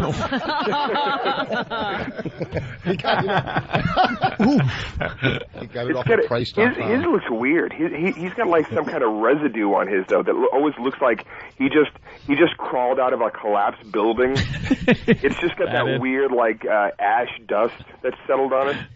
He doesn't want to, I think the problem is he looks so old, because Shatner's got to be, what is he, 80 or in his late 70s? In his 70s, yeah. And yet his hair is kind of like, like a young guy's hairdo. It just there's something really creepy and wrong. He went for years with that big, poodle do. Yeah. But then, I guess he's tamed it down recently. When I saw the roast on Comedy Central, he had, hair that kind of fit him. I didn't see that yet. Is that where Andy Dick went bananas? Yeah, Andy Dick went around, licking everyone's face and... I just did a movie with Andy and down in Employee of the Month. We were doing that together, and he was great. He was great for the first 5 weeks, and then he lost it. Whatever he fell off, he fell far, and he started coming to set. Man, he was all funky, man. He got in some trouble down in the Costco that we were filming at because some employee said he squeezed their boob or something. Wouldn't doubt it. He had to have a cop. He had to have a cop in almost every other scene that you see that had to stand 6 feet away from Andy. So for all Andy's close-ups, there's a cop right off camera because he couldn't walk anywhere in the store because of this supposed sexual harassment thing without the cop being there. Yeah, he's got some issues. Yeah. Dude, you did that film. You did something with Costner too. Yeah, it's Mr. Brooks. I think it's going to come out next year, next spring or something. That's unbelievable. Dane, we're running out of show, so we got to get the big plugs in. We got the Dane Cook's HBO comedy special, Vicious Circle, is Monday at 9 p.m. on HBO. What else are we promoting? That's pretty much it, man. Other than that, Employee of the Month comes out next month. But, is that the Jessica Simpson flick? Yeah. Nice. That's it. Big sex scene in that one. That's my girlfriend, the one that I'm banging. Right. Can you wake her up? We just want to say hi to her. Yeah. Just roll over and give wake her the phone. Up. Oh, that's right. She has laryngitis, so she is there, but she can't talk. Right, Dane? Help us out just a little bit. Come on, buddy. That's it. Congrats, Dane, on everything. Thank you, guys. All right, we'll talk to you soon. Dane Cook, everyone. Later, man. All right, later. Voss Is and he gone? Bonnie. Don't you hate him? Yeah. Jesus Christ. Get the plug in for this side of the show. Fort Lauderdale Improv this week. With Rich Voss and Bonnie McFarlane, and they're joining us at XM. We got 100 pairs of tickets to give out outside this building in a few minutes for Korn. Family Values Saturday. Jimmy? Hi, Dallas. I don't want to confuse plugs. Hi, Dallas. Tomorrow, Friday, Saturday. Yeah, Hello, Dallas. There you go. They'll figure it out. And Dane's show on Monday night on HBO at 9 o'clock. All right, guys. Thanks. We had a lot of fun today. If you're not joining us on XM, we'll see you tomorrow.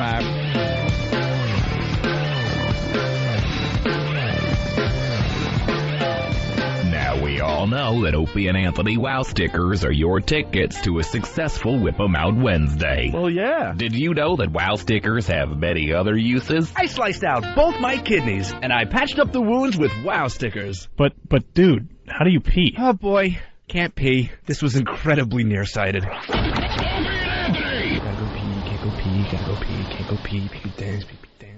The Opie and Anthony XM walkover begins now. Got a nice crowd outside, huh? Yeah. Jimmy's signing a Lucky Louie poster. Yes. That's adorable. I want to be a rock star. I hate being a comedian. Who wouldn't want to be? Comedy stinks. Rock is the best. We got Jonathan Davis and Monkey from Korn out here. We got tickets to give away to Family Values Saturday at Jones Beach. We have some security. Lots of security. Yeah. Billy Mack and Mike. Some sort of Kenny with his dry Because hair. we're giving away tickets. What about Korn security? That's what I'm saying, yeah. That guy looks like an animal. Yeah. A lot of cameras. If you try to attack anybody, Kenny will just rub you with his hair until you just combust. Try to bugs me. That Dane Cook, that's just amazing stuff. Yeah, man. Amazing. You had the line of the day trying to make money off of Dane Cook. It's fun. Thank you. What is that? I don't know. I'm just keeping my eye on Bonnie and the rock stars. I like your T-shirt today, Rich. Oh. Yeah, it's a proud JDL. Oh. Jewish Defense League never again. Yeah, I'm sorry. It doesn't have a swastika on it, Anthony. So you want one? Maybe we should get somewhere and throw this in an oven for you. Someone gave me a goddamn armband, a authentic German swastika armband at the show. Yeah, with both fillings. And I took it home, and then I wake up the next morning. I'm like, where do you put this in your house? So that like, God forbid anything happens, and they look through your house, they don't go, the fuck is he doing with a Nazi armband? Yeah, if you're found dead, and all of a sudden a Nazi sympathizer. Yeah, there you go. Well, look at what we found. Besides weapons, there was Nazi paraphernalia. Believe me, you think I haven't looked at my hard drive and said, oh, no, we can't have that. We can't have that. Carry glitter. Hey, not that bad. You and Bonnie are doing a radio show today. Yeah, we're doing from 11 to 12. I was trying to explain the idea to Jimmy. Well, what we're going to do today was talk about, I mean, we figure, we're comics, and there's so many questions people want to ask comics. Walk and talk at the same time. Who are your inspirations? People, too, they use the word like hack freely. Who do you think is hacky? And who does comedy from the heart, the head? So we're just going to talk about comedy. I mean, I've been doing it 23 years, so something I do know about, It's funny, I'm just ignoring you. Not that I want to, but I'm watching Jonathan Davis, his security guy. He's that black dude who's taking care of him. Yeah. And he's really good. Just the way he was keeping his eye on everybody's hands. It was like presidential. Yep. Smart. Like Secret Service. Yeah. They're giving out the Korn tickets as we walk. All right. All right. Wow, Take a little stroll. Let's head to XM. Got a couple of New York's finest out there. It's just too cold and awful out. There should be more people here. It is really like weather. horrid out. Disgusting. Oh, the old man's here with his dog. Oh, this guy is so annoying. Yeah, he's the Great Adventure guy. In the commercials. He ties his dog on a real short leash. Like a 2.5-foot leash. And as then he he's goes inside in, getting his coffee. Gets a cup of coffee, and then he yells at people. He's a crotchety old... Here he is. We should steal the dog. The dog has a pair of Korn tickets in its mouth. Please take a picture of that. Oh, my God. The dog is eating a pair of Korn tickets. And the old man is not happy. He You is want to go not see happy. Korn? See, he'll yell at us, but he's not going to yell at Korn and the people that travel with Korn. Look, he wants to give you the Korn tickets. That guy's going to show up. Oh, that's great. He's definitely the Great Adventure commercial That's a guy. nice dog. The dog looks like Old Yeller. Make sure the dog doesn't swallow it. There might be staples in it. Could only Make sure hope. the dog doesn't swallow it. All right, well, there you go. The old man and his dog have tickets to see Korn Saturday. It's Andrew. Hey, Monkey, that's our Monkey. Andrew, what's up, bro? Monkey. How you doing, man? Good. Monkey, this is our friend Andrew. He's homeless. Andrew, how you doing, Andrew? I'm Buddy. Monkey. I'm playing a band called Korn. Oh, you ever hear of Korn? Now you got 2 tickets, bro. Yeah, how you gonna get there? I don't know. It's Jones I have Beach. to find a way to get there. It's right out on Long Island. Long Island? Yeah, you know how to get there. Yeah, okay. I get there. All right. God bless. Nice God to see bless. you guys, though. Maybe you could scalp him. Yeah. Look at that bucket full of money in there. We haven't seen. Yeah. Half-smoked cigarette. Well, he's got to take the bills out. That's all right. You get it together and you get the train out there. He's a smart homeless guy. He only keeps the pennies and the nickels in the cup, and Makes he takes him all look the dollar broke. bills and hides them. He's got the cross made out of the pennies. God bless America. God bless America all the time. Ah. Yeah. Cool. Why the cross? Have we asked you about the cross yet? Pardon? Why the cross made out of pennies? The cross is a penny is because I'm Christian. I was born Christian. I'm going to die Christian. You know, the sad thing is he was a prince back in his home country. And you know what? A lot of people, you need the talent to do the cross, you know?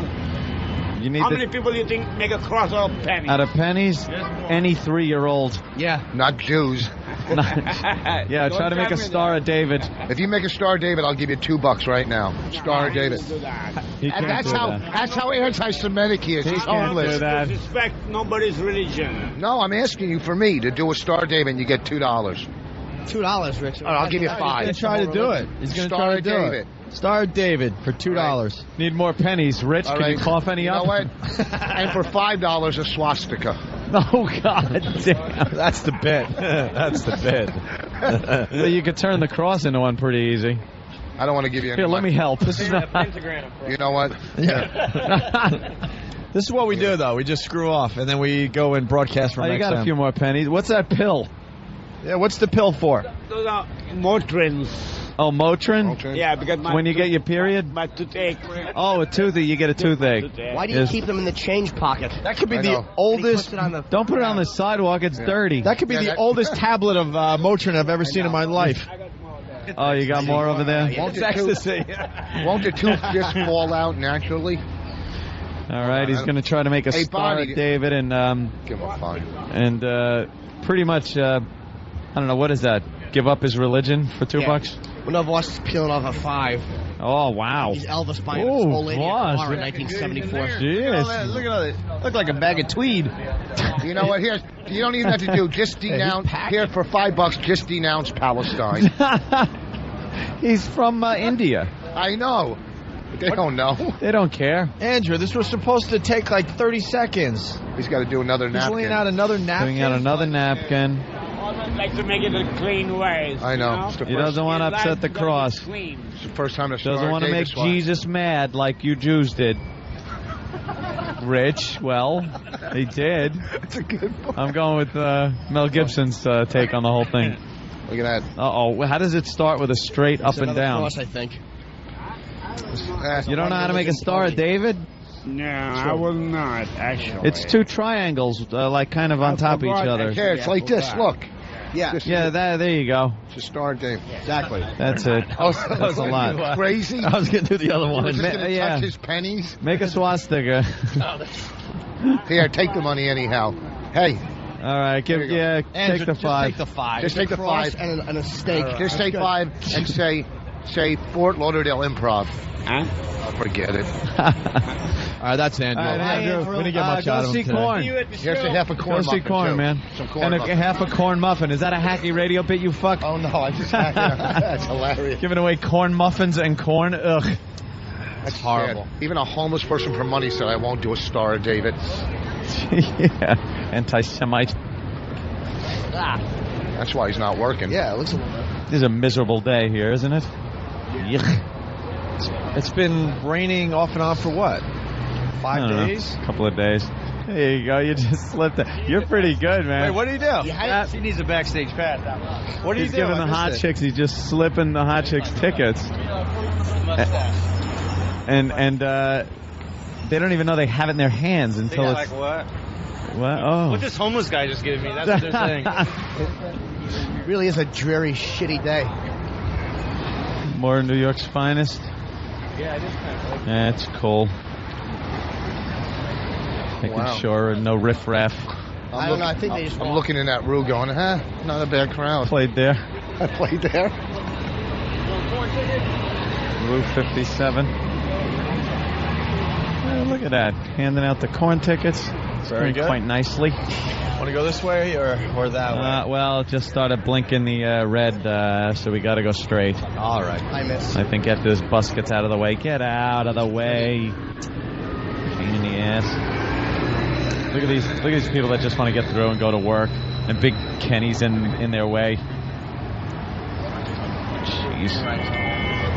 We're going this way. Kenny gets his hair cut with a wheat thrasher. Just drives over his head. If you want to cut Kenny's hair, all you got to do is just break it off like spaghetti. It looks like cactus blowing across the street. There's a guy with no arms. That's what I meant to say. Tumbleweed. And he's wearing like a headphones. What? No, and he's holding an iPod. He's like a stump arm. Shut up. He's got little arms. Tyrannosaurus. Oh my He's God. holding a velociraptor and an iPod. Wow. Oh, is he creepy? Fucked up. Oh, great. He just put something in his mouth. He works in the building. Does he? How tight is his watch? Very good. We're learning from Korn how to cross the street here in New York. Where'd Jonathan Davis go? He's around somewhere. Gary. Oh. What happened, Jimmy? You twist an ankle? I've twisted the same fucking stupid girlish ankle twice, and I almost did it a third time because my right foot is just really loose. Maybe it's those shoes that aren't meant for white people. No, these are great shoes. Are they? Wow. What happened? She didn't even know he was alive. She walked by him. Why does that make you happy? Oh, look at this guy with a sweater wrapped around his there you neck. go. That's a it's good great. look. That is so horrible. I don't want to wear the sweater. I just want people to know I own it. 23 Skidoo. Oh, look at the lady with the Down syndrome hairdo. That's great. Oh, Wow. what a retarded lady Hi. haircut you have. She's waving. Yeah, you dope. What Look a at her. fucking retarded lady hairdo. That is awful. She wasn't retarded, though. She just had to do. She waved like one. That old lady really. Dane Cook's girlfriend on the wall today. Oh. Jessica Simpson, her Jessica new album, Simpson. A Public Affair. There. Lucky Brand. The Lucky Brand Jean Show. What's I know. that I about? like looking at the new posters of the girls. Just girls on those. And now we get to Angry Building number 2. Where Place people where get maybe- pissed off because there are people. This is the Steinway building. Very important. Exactly. Yeah, all a it lot, is, monkey. lot of history in this building. We Lot gotta of say history. goodbye to Korn, I guess. They gotta get some sleep. Let's hear it for Korn, Gentlemen. guys. Thank you very much. Cool. Thank you so much. I'll see Great everybody job. out at Jones Beach. Saturday night. Absolutely. Thanks, All right. man. Thanks a lot. And we are inside the building. Jonathan Davis and Monkey of Korn. They were great today for us. They sang Good really good. job. What happened? Just the music was great. Yeah, it sounded good. Well, we didn't piss anyone off on the way through the hallway yet, but your pal is right at the end there. Oh. You're the guy working the I don't desk. even Your notice. buddy. You don't even It's not notice him? there. As No. far as I'm concerned, it's just I'll just picture a log of shit with a jacket. Shit log. Let's see upstairs. That sucks. Lesbian. I like that in a woman. And every other kind of deviant. I love paying for sex. This moral decay weakens our resistance to the onslaught of the communist masters of deceit. We're a bunch of scumbags. These abnormalities are corrupting the minds and the hearts of our children. Jackass. I can't believe it. Pedophile humor. It's depressing and horrendous. It's awful. A bunch of idiots. Perversion for profit. Here it comes! Here America! The Opie and Anthony program. El virus de Opie and Anthony. God, that irritates me. Just like somebody took a bat to my brain. We're the only radio show that makes you want to hate us. Opie. I want my coffee. Anthony. I want that fact. Jim Norton. I want Ozzy. We are going to dumb this thing down to the point that we're going to be #1 with Down syndrome children. Hysterical. The Opie and Anthony Show. But enough of this palaver. Let's get the show on the road.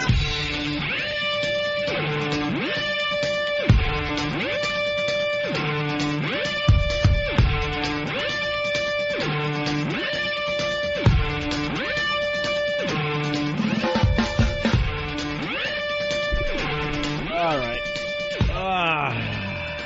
The familiar tune.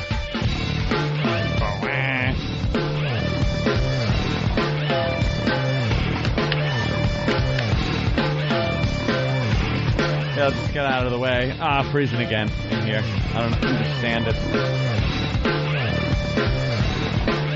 Never understand it. Let's go to Sean in Jersey. Sean? Hey, boys, how you doing? All right, Sean. Hey, last night on E, John Mayer told he's going out with Jessica Simpson now. They're showing clips of them together and everything, so I figured that tickled Jimmy's fancy that another one of his buddies is banging her. Oh, yeah? Where's Jimmy? Let's get John Mayer to call the show. He's bedroom. He always runs into the bedroom. All right, I'm punching out, boys. All right. You do that. Let's go to Seth in Brooklyn. Seth, what's up? What's up, boys? Hey. I just wanted to point out that when you guys first met Andrew a few weeks back, he was like this clean-cut guy. He just came over. He was waiting for his family. You're surprised how together he had it. And within 3 weeks, he slowly had a drink, I think, 2 weeks ago, and now he sounds like a mess. I kind of noticed that he's going downhill. He was a little loopy. He might have been on something. He might have been a new homeless guy when we first ran into him. It would be great to see, what happens to the new homeless. Yeah, like watch him take the full fall. Watch him deteriorate slowly. From the beginning when there's a little hope. Right. Right up until the end. Maybe you could have Steve put together a little thing of all the encounters you had with him. Time lapse video. You got it. Of him decaying like a rotting fruit in a bowl. You talking about that Indian guy? Yeah. I'm going to get $3 back from that $5 later. Don't think I'm not. I don't doubt it. All right. Well, have a good day, boys. Thank you. Wow. Take care. Hey, Bonnie, you like the mirrored ceiling? Oh, look at this. Oh. This is Ain't it nice? Yeah. Like the jungle room at the Comac Motor Inn. Some fucking bullshit. That's where the XM money's going. Right there. There you go. Take a picture and send it to the stockholders. Yeah, we're renting out this studio when we're not here. You got to do porno. If you're a businessman and you want to bang your secretary, we're renting this out. Imagine you just laying down right there, looking up at her ass as you just banging her. We got an hourly motel that we're broadcasting from. Yeah. Hey, Jimmy, you just thank you. You just got into the studio. Yes. Someone just called and said that John Mayer is banging Jessica Simpson. Well, I was talking to Carl, actually, his brother, last night online. Oh. And he was saying that the rumor mills have been swirling about that. And I'm actually going to see John tonight at Jones Beach. I'm going to the show, so I will certainly see if she's there. Why can't the rumor be Jim Norton is banging John Mayer? Jim Norton banging Jessica Simpson. I don't know. It's just not. It's more believable if Jim Norton is banging Nicole Simpson. Yeah, or Jessica Cursing. I don't know. I want to be linked to the hot girl like that, but it would be nice. Your girlfriend's How do you beautiful. start those rumors, though? They My got to girlfriend get is beautiful. She's started not somewhere. famous, I don't know. started. I would, believe me. I've tried to start rumors about myself. Yeah. Yeah, Jim Norton. I've tried to start rumors about you. Doesn't work. Rumors. I don't know. The other night when we were having dinner, Jim was with his date, and Opie was with his, and Opie said to Jim, "We should go out for a dinner for two couples." And you hear Bonnie goes, "You better do it quick. It's not going to last." Oh. Why would you tell on me? I say some things to you in private. We're working with Jimmy. We're hoping that it's going to last, My girlfriend loves Bonnie. She's like Bonnie's the favorite person that she's met that I know. What about Great lady. I'm a great lady. Well, you're cool. She likes you. But Not she me. likes her. My chick and your chick are getting along. I'm talking about performers. I'm not talking about like. I actually didn't think about your chick or Ann's chick. It's just like as a comedian, she only met comedians. Wow, finally somebody likes you. Nice way out of it. All right, there were a lot of cursing on the first half. Hey, of the can Opie I Anthony thank show. Kevin, by the way, from Sanctuary for sending me the new Iron Maiden? I really appreciate it, Kevin. Thank you, man. I'm going to check this out. Did I get a dump sheet? Yeah. It should be. Oh, Voss grabbed it. Oh, yeah, there you go. Live from the Opie and Anthony Show studios, the Daily Dump Report. No gray areas today. No. Well, got to give credit to Al Dukes for picking up some of these because I heard them, and they were very low and covered up by us talking over a caller, the first two. But he picked them up. 7:22 a.m. Shit. Caller during Voss' cell phone story. It was very subtle, very in the background, but he did indeed say shit. 7:51 a.m. we have I fucking love them. Caller loves corn. He fucking loves them. He used to masturbate into a sock. Yep. Can't say that. Nope. Stockings are fine. Right. 8:34 till you're fucking standing in the middle. Oh, fucking, right, that's in there. 8:36, fuck yeah, definitely want to do it. Dane Cook on the phone, both of those instances. I fucking get nervous the next day. Dane on the phone. Holy shit, Dane on the phone. And it's a fucking montage. It's a fuck montage, right? Dane Cook on the phone. 2 pages. Wow. But no, I fucked Jessica Simpson. No, how about that? Yeah, that's what we wanted to hear. I fucked Jessica Simpson in her ass. Well, language, Anthony. That's what I wanted to hear. I fingered her when it worked. No. Not a story. You can only say that if a girl died. Smell it. What? If a girl died, you could say that. Like I fingered her after, then people want to hear it. Oh my God. It suddenly isn't sexy. Don't you guys have a famous fingering story? What do you mean? You and Voss? Uh-oh. With his fingers, what could be possibly famous? They were mistaken for gargoyle hands? You told it on stage one time. I did some girl's belly button. And the whole time Rich was like, it's not true, it's not true. Which story wasn't true? I don't know. Maybe it's the one where... I don't know. I don't want to get into our stories. Well, but Bonnie knows the Yes, story, you so do. what story are you referring to, Bonnie? I don't remember, but you fingered a girl on the street. Oh, yeah, up on Broadway. Oh, right. Oh, no, not that time. Yeah. No, I'm kidding. Jimmy was getting ahead. No. You want the story? I mean, we said it. I know it's not true. I knew it. Wait, it's a radio not true, story. right? Yeah, it's a radio story. Oh, Jesus. All right, we'll play along. You can't finger anybody with those. Me and Jimmy were coming out of something, and this But you weren't, because this is just for the radio. Well, this is a radio story. Yeah, of course. We've told it before, but I'll tell it real not quick. real. We were coming out of a building, and some girl comes up to us, and What building? But is it true? Because you could say it's true. it was a 12-step meeting or something. I don't know. We were coming out of... Let's say it was the Daily Planet building. Because it's not a real story anyway. It's So not real. Why don't we use a fake building? Yeah. It was Jimmy Olsen, and I was Lois Lane. Let's say it wasn't on Houston. Let's say it wasn't Right, it SOBs. wasn't anywhere even near it. Let's say we weren't coming out of a meeting, and then SOBs was right there. And you're just using Houston because it's local. And it's a funny word. Yeah, right on. And let's say like a 9.5 to an 11, black chick walks up to us and recognizes me, and we're going to have bagels, and we take her and say, "You want to go have a bagel with us?" And we go have a bagel. Then we say, "Hey, we're going to go look at go up to the peep booth, like it's a normal thing after bagels. Would you like to come?" Right. And she comes. And then say you go into the peep booth, and she goes into the stall with me, and the Indian guy who's homeless now kicks us out, right? And Why? so- You can't have a guy and a girl in there? No, not that's what I heard. You can't have a guy and a girl. What he heard, it's always him and another guy. And then say you're standing on Broadway right across from the Letterman Theater. But none of this happened. None of this. Never. And you're fooling around Where with a there girl. isn't a place called Show World? Or... No. We're right across, and your hand slips under her dress, and I'm saying you're doing something with your finger, and a little bald-headed guy is standing behind her, squeezing her butt like it's Charmin's, and his eyes are lit up, right? And you have to look at this guy. He's just squeezing her butt like... How would the little guy be squeezing her butt if you're fingering her? He's fingering her from the front. Right, and he's squeezing her front, but she knows she's been through this. And So it's so dirty because it would be less dirty if you guys were actually having sex. Oh, she's standing straight up. Yeah. But it's so like that's so perverted. I didn't put my Squeezing hand her up her butt. dress and squeeze it, and she wasn't just disgusted by me, but she liked him, so she tolerated me. Oh God, damn! You know what I am? I'm like, I would like Boss's shitty apartment. Like, you like somebody enough, you'll fuck him in the apartment. I was the downside. then we're driving around. I got about 5 of these. But they're all fake stories, yeah. We end up in Central Bonnie, don't worry, Park. they're just fake. We end up in Central Park, right? And you know, she's on her knees, going down on me. And I look down, and you see Norton eating out her ass like it's like candy, right? And he's got his tongue up her ass, right? And she's right. And I'm trying not to laugh. You guys have a pretty good imagination. Wow. Imagine the stories you make up. Imagine I was eating her ass so deep, I actually tickled Boss's cock helmet with my tongue. I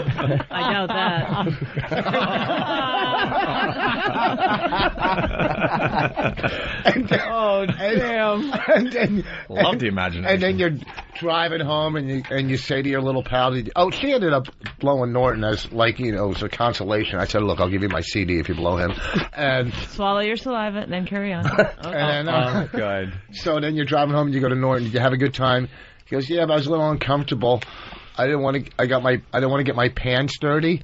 And then you'll eat out a strange girl's ass, but you care about getting your pants. Going to get his pants dirty. He'll go home. His mother will say, "Look at the dirt on your knees. Were you eating out strange ass again?" See, that's such an inconsistency. The story can't possibly be true.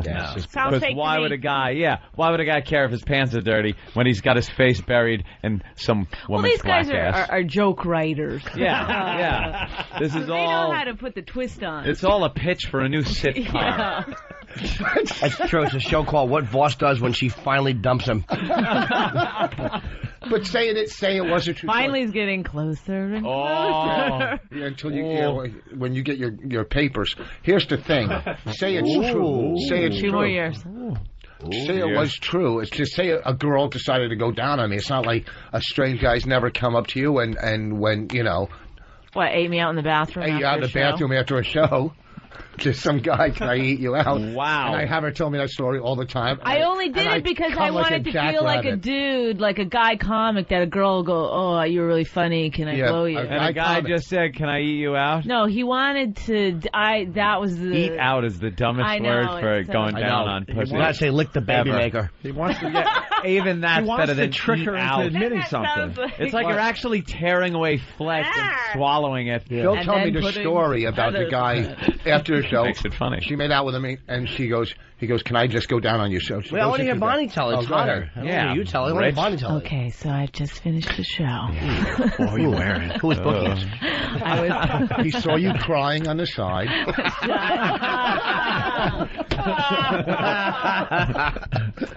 So, Rich, let us work now. So I don't know. So what were you wearing? I was wearing a men's button-down, baggy pants. No bra, right? Tell us. So No bra. I don't know, he came up and he wanted to make out and stuff, and I said no. And then we decided that we would go into the bathroom and he would go down on me, but nothing else would happen. Mm-hmm. Like, I wouldn't touch him in any way, and so that's exactly what happened. Yeah, but when I tell you to tell me the story, you have to touch him, though, in the story. Tell him about your professor that you banged. Shut up with this. Line of questioning. Oh The my professor. God, I didn't bang You him. touched his, what happened? I tell you that for the story. Wait, Did Tony Montana come in the bathroom and beat up the guy? That's why I get hard. I go, tell me about other guys you banged. So wait, what happened? Who was the professor? The professor, I don't know, I went into his office to, get in trouble or whatever, and he had this huge plant, and he put it by the door because there was glass in the door, I should have known something was coming. Camouflage, Yeah, yeah. he was like getting ready. So anyway, Miss McFarland. We fooled around a lot. A lot? Did it start there? Professor. He was the guy who taught me how to give a blowjob. Wait, what you a said good you fooled around professor. you said you fooled around a lot? Did you blow him? Or you see, because I'm getting hard as a rock right Yeah, me now. too. Holy shit, boss. Wait a minute, Bonnie. Now, hold on. Was that the first time you two had fooled around or no? Yes. Did you know it was going to happen? No, I had no idea. So how did it happen? How did it actually move? That's a big move for him to go with his Certainly is. Well, what had happened was I kept missing class. What did he profess in? And what was it? It was I don't want to. You got her now. She was going to say that, but she it was doesn't a want to radio tell and her. television class. Of course, what a scumbag. He was it was Edmonton, and he was a Junior local. high, by the way. He had his own TV show, a sports show. Oh, after you blew him, did he fly to Bangkok? I don't go ahead. Oh, It's a John Carr I was reference. too old. So tell us more. So He puts the plant in front of him. I came in late again, and I knew he was going to be mad at me, so I faked tears and pretended that my mom was in the hospital, which was a total lie. And then he wanted me to come to his office after, and so he started consoling me about my mother, which wasn't true. Wow, what a predator. Like, he saw an opportunity of a girl that might be in distress. And Your mother fell, move the plant. Yeah. And then it started off Let me teach you how to give a blowjob. Did she fall on this? I started sucking his fingers, and it progressed. Wow, you started sucking his finger. What did he like? Was he rubbing your face, maybe? Gently, and you just kind of... He was hugging me. And, Did you feel him get turned on? What's that? Did you feel he had a hard on when he was hugging you? I don't remember. You know, in those, it was like if a guy wanted to have sex with you, you just went through with it and got it over with. You just went through with it? What the hell is it, caveman days? I know. Did he have a big penis? I know he asked you. That's why I have to remember. I don't know anything about it. Oh, God, is that exciting. Getting all turned on. I know. He wishes he had a professor like that. I wish I went to college. Why don't you guys go have sex? Huh? Go have sex. Where's she going to go? What do you want, almonds? Let's go to Jeff in... Girl started licking Voss's fingers and thought they were good and plenty. Jeff in Cleveland, what's up? Hey, real quick, when's Bonnie coming to Cleveland? I'd love to see her act sometime. Never. Never? Love to see her act. Huh? I don't know. Anyway, to my call. Hey, old NEW story. I don't know if it's true or not, but I remember you talking about Rich Voss and Jim Norton both laying on bed, both stroking it. There's a hooker in the middle. There's a coin flip involved. I don't want to... No hooker. She wasn't a hooker. There was no hooker, just you guys were in bed stroking it? That's disgusting. No, I did that. What's disgusting about two friends laughing? That was a girl in the bed with us, and I go, all right, we'll flip a coin, and whoever loses has to bang her. Was that the same girl where Rich was choking in the bathroom? Why? She was ugly? Well, No, she was pretty. He was just being funny. Remember, this is hilarious. another fake story. Another joke. Yeah. And so he comes first. I like how you put jokes within the fake story. Yeah, that's good. He comes first. And then Comes first. You guys are so gross. Mr. Selfish, while I'm laying on the bed, 'cause it's hard for me with a guy in the room, goes into the bathroom. Unless the word bathrooms and bath is in front of it. Go ahead. So he goes in the bathroom, and I'm jerking off with this girl there. Oh, you didn't just wipe off with a sock? I'm trying to come, and apparently she had a cat in the litter boxes in the bathroom. And I'm trying to come, and I hear...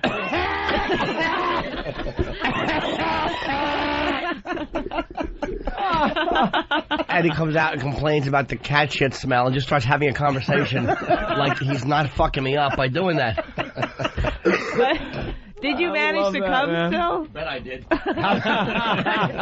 You betcha. Guys are amazing. Wait, we were, there could have been a 20-year-old that came on to me. And now this one's not true. Outside the cellar. So we're driving back to Norton. Remember that? No, but I imagine I would be driving while you two are in the back seat. And he's driving, and he's like the prom bus driver or limo, staring in Just the looking in the mirror. All right, I'm doing 2 miles an hour. and say we go back to his house, and whatever. Well, say we first pull over, and I go, "Can I watch you guys make out?" And as you do, I jerk off looking in the rearview mirror. I might throw up. Why? Hold on, I'm sorry. She was a professor. I was jerking off. You guys are so close to being gay. Like You know, it's weird. We it's are like, gay. Jim must have been so upset when Rich and I started dating. He was. He I couldn't be a remember. part of it. I remember. He was very upset. I knew Voss liked Bonnie. Like, she was before they really dated. I knew he really liked this girl. That's why it wasn't even a thought to do that. You're not gonna look at her pussy, okay? This is the one that's on there. Voss is like, I'll tell you stories, but you can't jerk off watching. And say you're at his apartment, and the girl doesn't want to have anything to do with him again. He starts spanking it, and then you look over, and his load is laying on his face. That is shot that high. No. I've heard stories. I've never believed and it. you're sitting, and it looks like there's a glue explosion on his face. What stories have you heard? But that's possible that you could shoot yourself in the face. Yeah, I've actually He's hit the wall behind him. I've hit the wall behind me. When I'm laying down. When I'm laying down, if I'm coming and my toes are pointed straight out, fucking Superman. The wall's right there. I had a photograph I'll bring in. Actually, it was my wall in my old apartment. Over my head where I fucking arced the load. Do you ever masturbate on your stomach and go, okay, this is the time I'm going to taste it? And no, I've hit myself in the mouth though. Holy shit! I hit myself in the mouth. Holy shit! And in the eye. This is the time I'm going to taste it. No, boss. I never have done that. But then after you're done, you go, it's too freaky, I'm not going to do it. Don't just eat it. I've blasted myself in the mouth and in the eye, and completely accidentally, and it's awful.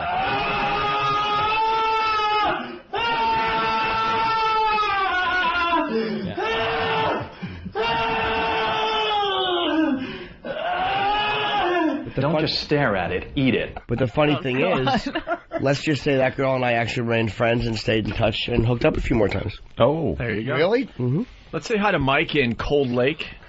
I think that's somewhere in Canada, right? Oh my God, that can't be possible. Welcome aboard, Mike. What's up, Mike? How's it going? Hey, Mike. You guys are awesome. Thank thanks. you. I just wanted to say hi to Bonnie. I'm pretty sure she's from Coal Lake, too.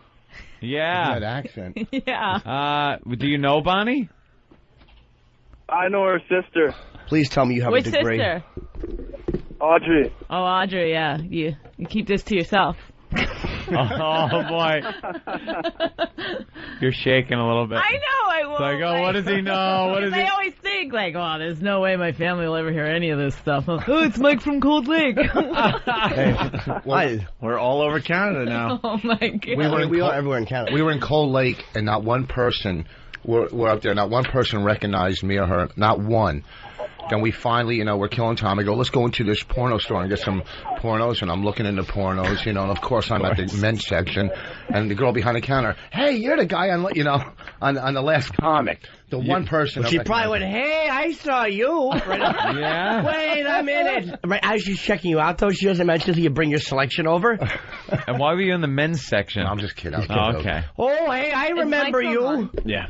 Oh, no, Mike left us. Aw. Yeah. Anybody else who from Canada? Just some dude, Rich. Rich, what's up? Hey, Bonnie, the sports talent in Edmonton's not that good. The broadcasters, is it like Brian Hall? No, it's not. Oh, well, if it was... But it was close because the first name is right. What's that? Nothing. Oh, wow. People want to know how it went so quickly from Bonnie's hot story to Norton hitting himself in his face with his own load. That's the natural progression. In a second, it changed. That's what Dante wants to say. Oh, really? Dante. Sorry, Dante. Hey, what's up, guys? Hey. Listen, man, leave it to Voss to kill the moment. Here it is again, yeah. We're driving up the Parkway with Bonnie's hot professor story, and then Voss killed it with his own version of wanting to taste his own cum.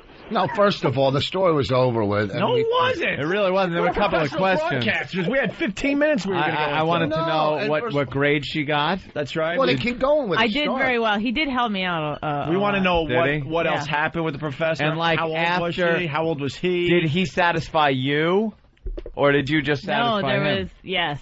You just satisfied him. Right. That day? Yeah. That day and then days after. Wow. Days after. What a treat. We actually were at a restaurant where he did satisfy me. He gave me a foot massage. No, in Why a didn't he restaurant. ask to go down on you or something? Why he didn't have to? Reciprocation. In the office, He didn't have to. No, but I was wasn't doing really, comedy I yet. wasn't very, I didn't know what I was doing too much. So he just took his dick out and said, look, I'm going to show you something. How did that happen? Because No, I started sucking on his fingers, and Right. he was like, have you ever sucked on anyone's penis? And I was like, no, God, no. And he was like, people do that. Hey, have you ever sucked on someone's penis? You know? Did he use such sexy language as that? But we got caught at this restaurant by one of the people in the class. At a restaurant? Oh, yeah, because he was giving me out. a foot massage, and Oh. it was pretty obvious, I guess. And then How old were you? I was 19, 18. How long did this go on for? Hot. Last week. I don't know. Not that long. He got in trouble. He almost got asked to leave. I mean, we both kind of got in trouble. We weren't allowed to use the editing suites alone anymore. Wow. Thank God you didn't meet you 10 years earlier. There would have been bigger problems. All right. Okay. They don't do that in Canada. Yeah. You want a car crash me? No, I know. My cousin Paul Bernardo. Satisfaction. Oh. Your cousin. Wait a second. Was he good looking? A good looking guy? I think I thought so. Well, he was on TV. I mean, it was Rich, like, you know. This is the radio show, not talking about comedy. You guys No, are I'm gonna talking do about the guy. Was he good looking? No, I'm just saying, like, you want to do a show with Bonnie today at 11, which you're going to do, and you want to talk about comedy and how you got started. I think you guys should tell. Ew, now you're not talking about I tried comedy. to talk him out of it, and he was like, no, people want to know No about one, that. how'd you get started? But you No one said don't do cares. relationship stuff. You wanted a Rita Rudner tape, is that true? Stuff? No, I That just was a didn't want. joke. I didn't want you to do something that's similar to Patrice because he's doing a good job with that. But you guys should like tell stories that neither one have heard before. I've heard them all in bed. I make her tell them to Oh, me. you haven't heard them all. Oh, yeah. The professor. I can't tell him anymore because of Mike from Cold Lake. He might run into my dad, eh? Well, no, Wait a minute. You're going to do a radio show about when you got started in comedy? No, we were saying, On the just walkover. different comedy and, inspiration. Well, let's get back into the story. For a second, I agree. Yeah. There's different comedy and inspiration, kind No, what got you started? Who were your idols and stuff like that? We talk comedy all the time when we sit around, so don't act like it's a dumb thing to talk about. Okay. It's something we know about. Okay, I mean, we could, maybe the second show we could tell sex stories or whatever. It was the last minute you said, "Hey, do you want to do this? What do you want to talk about?" Scott in Illinois. Hey, everybody missed Opie's good line, which made the story really hotter. When Bonnie said the name of her school, Opie said, junior high, by the way. Punch it out. Oh, thank you. That was a great line. What did he say? I missed Junior high. Oh. I just wanted to bring it down a little bit. Yeah, that's... Make it hot. So did he did he ever did you ever have sex in the we never classroom? had sex. You never had sex? Because he was married with 3 kids, He was married, yeah. Oh, he was? Yeah. He was married or engaged, living with whoever she was. And oh, God. This is so exciting. But no one wants to hear about this. So, dude, the first time, what inspired you to go on? What was the first comedy CD you Well, bought? for me, it was when I fucked my teacher. There you go. Bonnie knows how to get them listening. Jesus. So out of that first I get a phone call, and I'm going to need a Rita Rudner clip. I'm like, what? For That what? was a joke. No, it wasn't. We were I'm on the phone. You guys are driving. I'm going to need Rita Rudner clips and who else? Alan King. And Von Meter. Oh, God. I don't even know who Von Meter is. I know who he is. It's a professor up in Canada. Why how did that first session end? That's what I want to know. Like it ends. How did it end? I wiped up and left. Like, was it awkward or no, weird I don't remember. for you? I remember kind of feeling sort of, maybe, powerful a little bit. Like, really? Yeah. I didn't feel bad. I didn't feel like abused or anything. Feel dirty? She's 19. No, I knew I could come in late now. I knew I had a lot. Anyway. Yeah, you're just walking into class. Hey, asshole, I'm not going to be here today. I'm fucking. Got shit to do. When you were sucking his finger, didn't you think something was up? Like. Oh, yeah. No, I knew there was like a high sexual. When he put the plant at the window, I sort of started thinking something like, what's that going on here? At 19, did you get wet? There was like flirty conversation all like before this. Yeah. How much older was he? He was probably late 20s. Older man. He was a man. 60. Yeah. 60. He was 47. I was 11. I don't want to talk about it. Please talk about it. What if he's listening right now? What are the odds that you guys are going to bang during the break? I would love to. I don't know where. Bathroom. We do it all the time. Where's the last one? Listen with the enthusiasm. We do it all the time. We did it at that show. We did your at last the Arts Center. Did you? Yeah, while you were on. Well, we watched the first half, and then we went downstairs in the dressing room. Because you told me you did that. Yeah, Rich, I said, Rich, don't tell anyone. You went bragging to everyone right away. I didn't brag. It was just cool to bang someone at the Arts Center. While, Someone? Someone. Anyone. I mean, my wife. I put the plant in front of the door. Where'd you guys do it? In our dressing room. She put the couch in front. I wanted someone to walk in. She didn't. I would have been mortified. Well, if somebody walked in? Oh, my God. Would have been hysterical, though. Horrible. My pants around my ankles. Oh, my God. Look Who at was this. on stage while you were banging? I watched the first half, and then I go, I've heard this. So then I said, let's go bang. And we went, Jimmy was on stage? Yeah, we were watching him. Jimmy gets me hot when I watch him. So Yeah, it just happens. And I prowl like a panther on the stage. And then we went down to the dressing room. He just did it when he was on stage, so Jimmy wouldn't come up and start squeezing Bonnie's ass during the time you're fucking her. It's like a safe bet. If you could hear his act still going on in the background, you know she's not going to get molested by him. Hey, we got a lot of questions for Bonnie coming in. Candyman. Oh, shit. Hey, boys. Hey, I What's got to up? call you all out on something, man. Nobody asked Bonnie when she was talking about the professor. Did she spit or swallow? Oh, good point. I didn't think. I didn't swallow. What'd you do with it? Into the plant. Yeah. That's why the plant was so big and lush. She come back to the next day, the plant's just dead. What are you doing, Plus? You got to fuck now? I want to see what she's eating. Let's say hi to Jeff in Ohio. Jeff. Why don't you get us some waters while we talk about this? Oh, shit. Look at Jeff. You guys asked if the professor had pleased her. He didn't have to because his grades weren't fucking miserably sucking. Good point. What did he? I didn't hear it. He said you asked if the professor pleased her. He didn't have to because his grades weren't fucking something. I just laughed because I knew where it was going. Weren't sucking. And the other thing is, the whole thing with Norton going into the dressing room, that would never happen because he doesn't want to get his knees dirty. I knew. Should have stepped in the first one. Dude, why did you have to go for number 2? Now you negated it all. Gary Grady. You ruined it. Thanks, Freddie. A lot of people asking, why don't you guys just fuck on the air? We'll just turn the lights off. I would never do it. You got the mirrors. We could throw down the shades. Why not? Why wouldn't you do it? We'll take because you know why? Because the reality of sex is not as good as. No, we'll do. It's we'll take wireless mics and we'll sit on that couch. I promise. No way. We'll lock the door and we'll just wait till you're done. That's porn. That's radio porn. I would do it in a second. And that's a very accurate description. Let's say hi to John in Jersey. That's what you should do at 11 o'clock. Good morning, boys. Let's have sex, let people listen in. Fuck. Jim, you really don't want it to go any longer. John. What? Hey, how did you penetrate that girl with your midget fingers?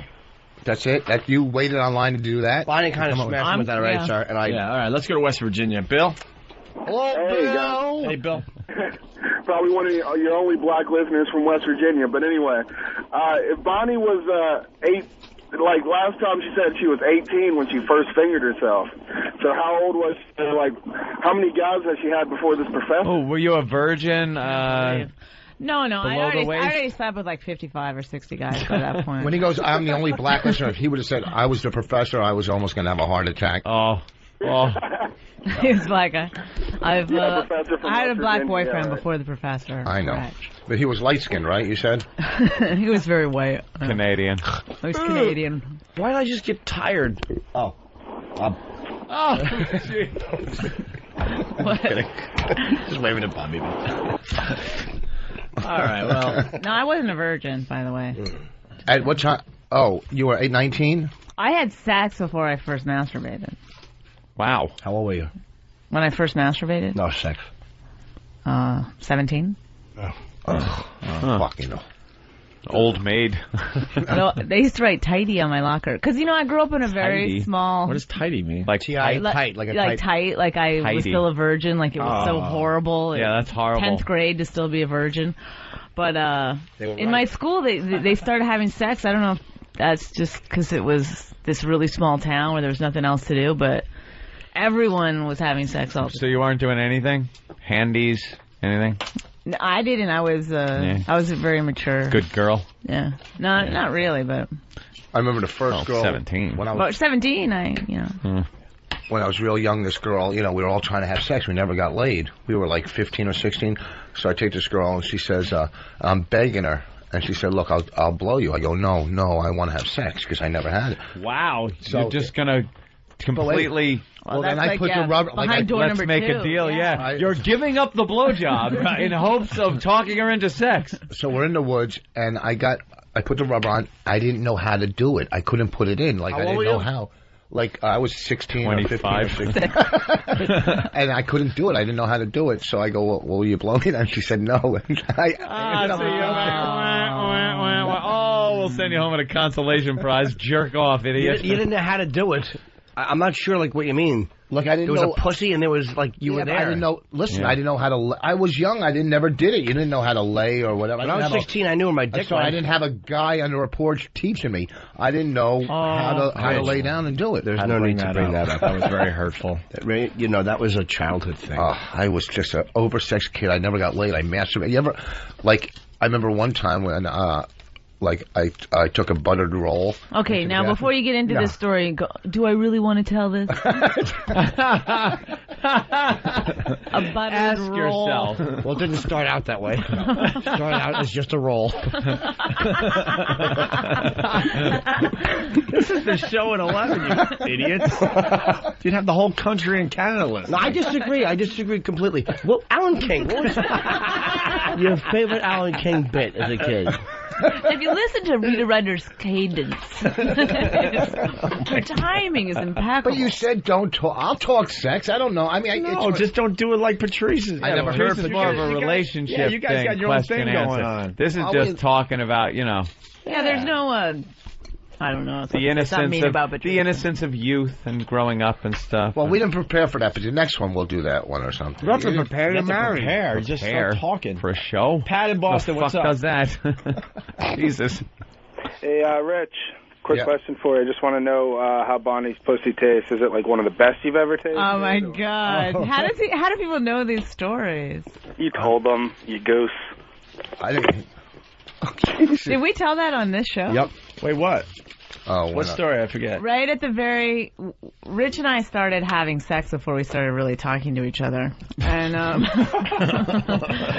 and then so that went on for a few months, and then one night I called him, and I don't know why, but I had his phone number, and I called him, and he was on the road somewhere, and he thought I called for phone sex, which I didn't. I just called to say hi. But then I was too embarrassed to be that girl that, I just called to chat.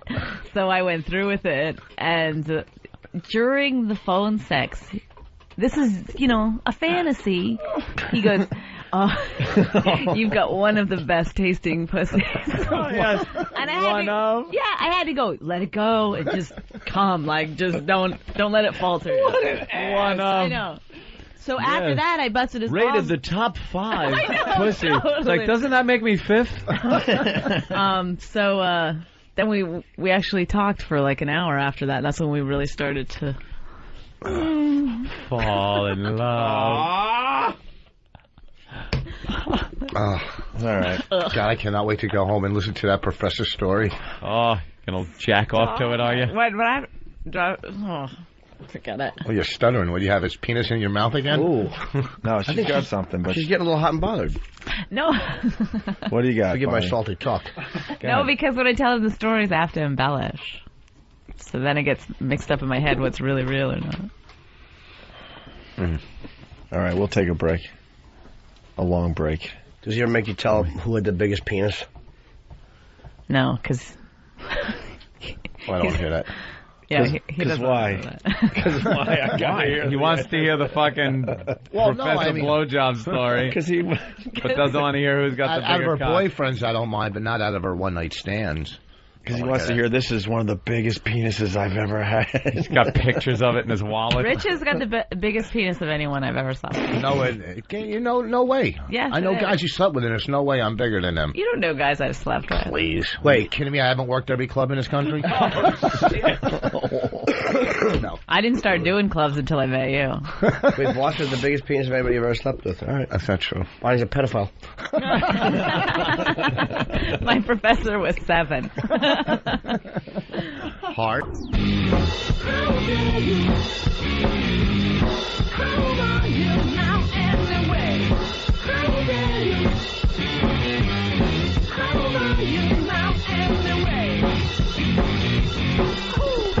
How do they know? They've been listening to you. They also know where you're staying, you idiot. Can I make a correction? Apparently my commercial, I give out the wrong phone number for Addison Improv this weekend. Yeah. What a dope I am. 972, this is the correct number. 972-404-8501. So if you wrote down the wrong number and you're calling a warehouse, fucking just look it up and say, what's that, for where you're working this weekend? Yeah, I've been getting the wrong number. That's what he just said. Addison Improv. Yeah. We'll do your plug in a little while. No, I don't care about it. I'm not people trying. know where to go this weekend. Jimmy's going to be in Dallas at the Addison Improv. Kenny and I fly tomorrow. That's right. And we're going to be on Letterman tomorrow night. Really That's so exciting. Yeah. You guys know what you're going to do yet, or you're not sure? No. We're going to talk about things. That's what I figure. Do you want to wear a Voss Sucks t-shirt? No. I was wondering how you were going to... I thought you'd say them. Are you going to say my name? Are you going to tell a story about me? We got to do the pre-interview tomorrow, then it'll be very obvious what's going to happen. Well, if they talk about the walkover, they might talk about the Starbucks tour. They'll talk about how we got in trouble all the time. Sex with Sam, Voria Bus, Howard, Whoopi Goldberg. How we're doing satellite and broadcast radio, maybe. Maybe we'll whip them out Wednesday. Yeah, unfortunately. Yeah. It'll be that. It'll be the basic. It'll be O&A. The ABCs. It'll be O&A 101. Right. For the new people. All right. Know who we are. You guys want to move on to other stuff? But by the way, Rich was really confused because we go to break and he starts talking about what hotel he's staying at and how he's filming a pilot in a couple of weeks. And Oops. Then he looks on the screen as we're coming back from break and goes, "How do these people know all this stuff?" Oh, I usually see. I never leave the studio, and when I leave to take a leak, I usually shut the mic off for Pal Talk. Oops. I forgot. So they're calling your hotel right now. Now they know where you're staying. staying. You need a late checkout, I guess. Well, they're taking care of that for you about 100 times. What hotel, Rich? I forget about it. There's plenty of people that know.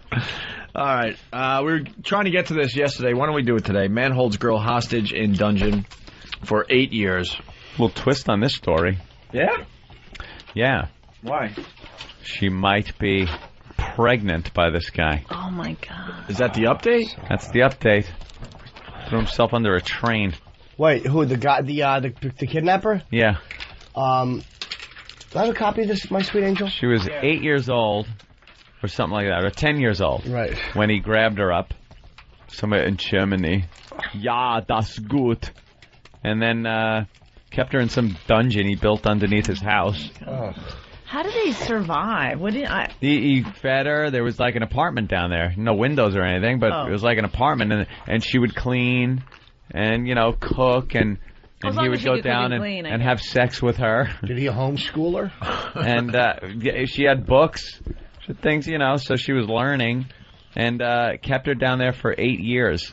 And how was he related? Did he know her at all beforehand or no? I don't think so. I think just kind of maybe a neighborhood acquaintance type thing, but she was so well hidden in his house underneath, the floor. And she escaped. She finally, he started. 8 years, he started loosening up the security a little bit, thinking that, she was there. Yeah. And she actually feels bad that he killed himself. When did he kill himself? As soon as she escaped? Right, it's right when Stockholm Syndrome. Yeah, that's what they call it. What is Stockholm Syndrome? When you fall for your captor, you empathize. You empathize with the captor. She's going through it right now. What? Me? Being married to you? Escape. I'm going to escape. Yeah, she's going to escape in 2 years. Do you know that's one of the tortures in the torture chamber? Is marrying Rich Voss. Worse than the pair. Let's get to the audio. This is a pretty interesting story. He's the luckiest father in the world, he says. After 8 agonizing years, the child he thought he'd lost is found alive. Wow. The luckiest. I know. Luckiest that would have happened. Her first words were, "Puppy, I love you." She came to me and we hugged. It was a feeling. Why can't we get a better translator? I was going to say something about the Jews, I think. Blaming the Jews for all this. Why does the translator always have to be monotone, though? Doesn't matter what the Germans are saying, man. Yeah. They built a dungeon. Yeah, built a dungeon. We saw smoke, but we did not know. Well, the whole town. The father's, I guess he thought she was dead. How far was she kept from home? Did it say that at all? No. Counting going underground, or? No, I mean... live and learn here. First words were, "Puppy, I love you." She came to me and we hugged. It was a feeling I can't even describe. When Natasha Kampusch was abducted in 1998, she was just 10. For all of her teenage years, Natasha was held in this cramped dungeon with a bed, a sink and a toilet. She was given some children's books, but little else. Well, this is the house in Strasshof where Natasha was held for more than 8 years. You can see there are police outside now guarding the entrance. Most of the time she was held securely under lock and key. But over the years, the man she came to call her master became increasingly careless. And eventually she saw an opportunity to escape. This is the man police say imprisoned her, 44-year-old Wolfgang Pricklapil. Neighbours say he was quiet and polite. After Natasha's escape, he threw himself under a train. Naughty Natasha. Yeah. Well, there's a new name up for grabs. Who's going to get it? Wolfgang Prick Pupil. Pricklapil. Pricklapil. He killed himself hours after she escaped. Yeah. Oh, well, they asked the father how he thought his daughter was before they found her. No, she's dead. Ah, is that true?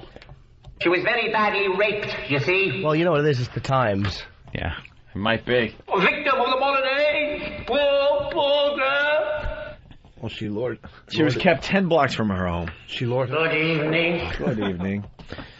Well, 10 blocks, that was it, huh? And the man ended up tricking the girl into staying, like Aunt was saying. What did he say? She was part of a slavery ring?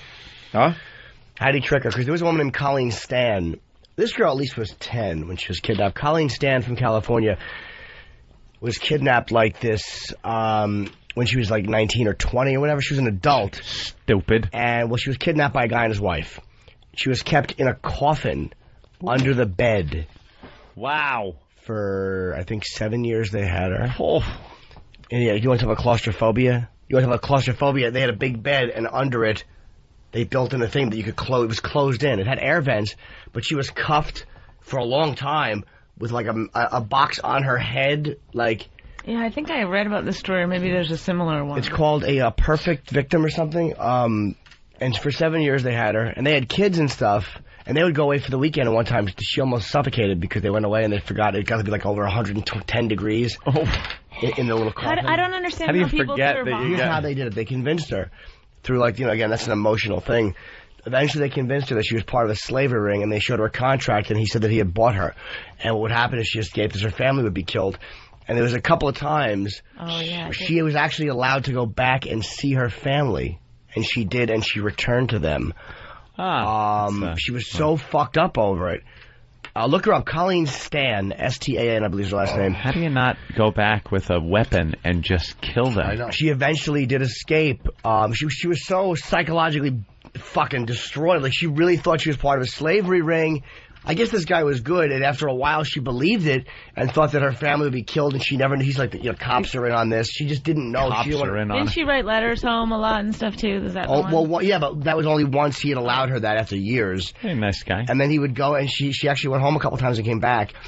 And eventually she did escape. She was working. She gave her a job. She went out and got a job at, like, a motel doing some kind of a weird, fucking maid's job, and she told somebody at the hotel. And they called the police and stuff, and his name was Cameron something, and I forget the wife's name. But the jury said the thing that convinced them was the way Colleen was just completely dead emotionally, testifying. When she went home, her father said, "You're so damaged you can't come here without the box." Get it? I don't get it. You don't get it? He kind of gets it.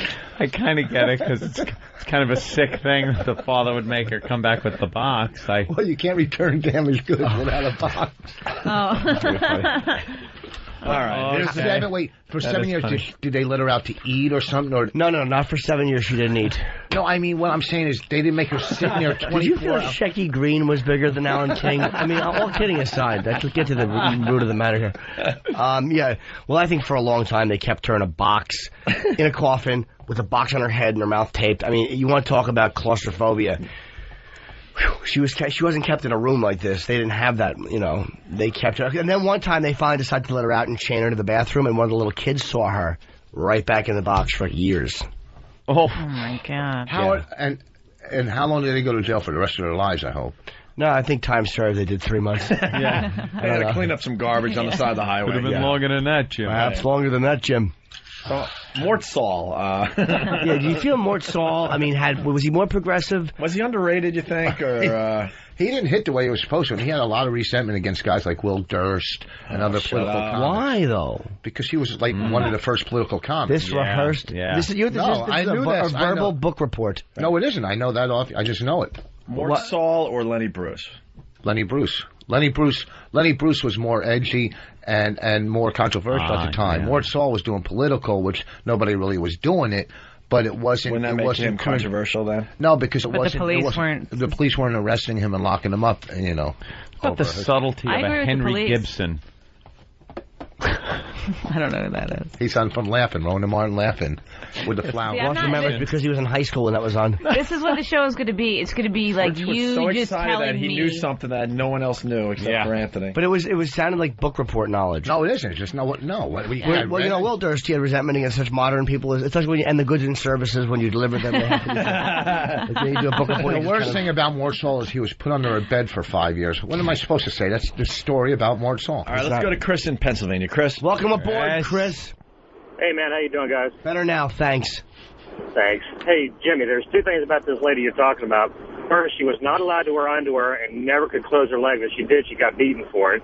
Secondly, the wife had just as much sex with this woman as the husband did. The wife is actually who picked the woman out. Yeah, they were shopping. They were driving and she was hitchhiking. And I know the wife. I'm imagining though, dude, that the wife was so psychologically destroyed by this guy. It's almost like you are. Carla Bernardo was definitely guilty too because she got involved. How perverted was that? I read the book. Perverted, I jerked off reading the book. sexy, Dude, whatever you want to call I it. jerked off reading the book. Oh my God, you are sick. I know. One time, I went to who's the guy who ate people? Jeffrey Dahmer. Jeffrey Dahmer. There was a movie about Jeffrey Dahmer, and I was on a date, and the guy, in the middle of the movie, and it's a pretty disturbing movie, goes, "Feel how hard I am." And then you married him. How were your grades? No, sometimes. The thing I didn't like about obviously the barbarism of the Bernardo guy was a piece of garbage, but the girls he raped were all 15, which was sickening. But then he killed them. The sister. Well, that's the They hot raped part. and killed the sister. They didn't mean to kill her. Sick. Carla Homolka, her younger sister Tammy. Carla was dating Paul, and Tammy was like 15. And Paul, as a birthday gift, Carla helped drug her sister so Paul could rape her. Yeah. And then Carla went down on her. I know. And It's so they videotaped all this stuff, and they kidnapped two girls, Kristen and Leslie, and they did the same thing. And Paul would fuck her, and she kept having to say, "I love you, Paul. I love you, Paul." It was really perverted. He would piss on her in the hot tub, and all of this was filmed. And then Carla cuts a deal because he was brutalizing her. Carla cuts a deal, and this is all in Canada, so there was a media blackout in Canada, and turns on him. She gets 12 years. He's obviously life without parole. And then they find the videotapes after the deal's been cut, which shows Carla willingly participating in the pussies. And although again she was a battered, beat up fucking, there's a photo of her. You can always run the fuck away. Just stop it. I agree. No, but I'm saying like there was like stupid head of Nussbaum. There was with a one big beat up face. There was Leave, one you photo dumb of bitch. her that was just like she had raccoon eyes because he had a flashlight. I mean, he was just. And then we read on one day on the show there was a contract that some guy had with his wife. Oh yeah. Paul made Carla sign a contract like that, and I read it, and it was like, when Paul asks for something, I will bring it quickly and happily. It was like that funny language, like you think it was like a goof. Happily. Quickly and happily. I will always smile when Paul asks me to do something. It was really great. You know what I noticed a while ago? You're like the Rain Man of serial killer knowledge. I know, I'm an ass. No, because every once in a while we'll go down this road and you'll know the names, pretty much the dates. Places, yeah. We all know the basic ones, but he knows the names of serial killers I've never heard of before. Tell him about, what was his name, Edwin or Edward Kemper? Well, that's one of his... Edmund. That's one of his favorites. Edmund Kemper. That's Jimmy's favorite. I think he was called I want to say the co-ed killer in California. He's 6'6". Wait, that's not your favorite. Which one? Is he the one with the mom? Yeah. The mom? Oh, no, that's Edmund Kemper, where he decapitated his mother and had the bowling bag. Yeah. Then he banged her with her head. Well, he didn't say he banged her. He said what he did he said, he had a co-ed head in a bowling bag while he talked to his mother because he hated his mother. And he murdered his mother. And they said something like, "What did you do after that?" And his words, I think, were something along the lines of, "I humiliated the body."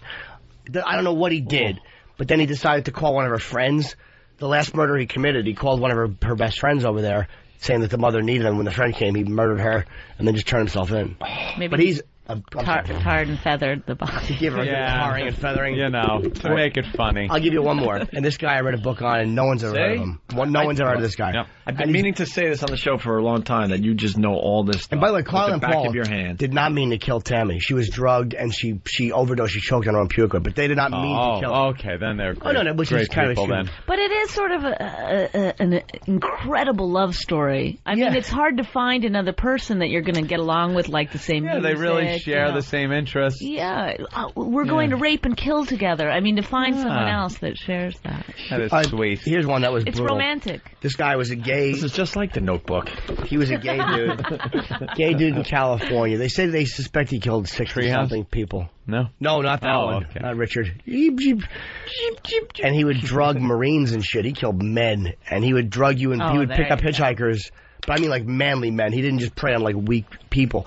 He was a sexual sadist. He would fucking feed you beer while you hitchhiked, and it was drugged. And when you passed out, apparently you woke up, and he would torture these guys. They found guys like with the cigarette lighter all burned on their nipples, on their cocks. He put fucking swizzle sticks in their dick holes. And they found them with tree branches up their ass. He was like a real sadist. Randy Kraft was his name with a K. K-R-A-F-T. Oh, K-R-A-F-T. They estimated 60-something people, yeah. Did you ever read any John Douglas books? Yeah, of course. And Robert Ressler is the guy that actually coined the term serial killer. Yeah, but they fight over who came up with profiling, Ressler and Douglas. Oh, they're both good. All right, let's let's say hi to Brad in New Jersey. Brad? Hey, guys, what's going on? Welcome aboard, Brad. Great show on the PNC, by the way, last week, guys. Fantastic. Thanks, man. Had a lot of fun. A lot of the New Yorkers are going down on the Philly show, by the way. Lawn seats, $10 for September 9th show.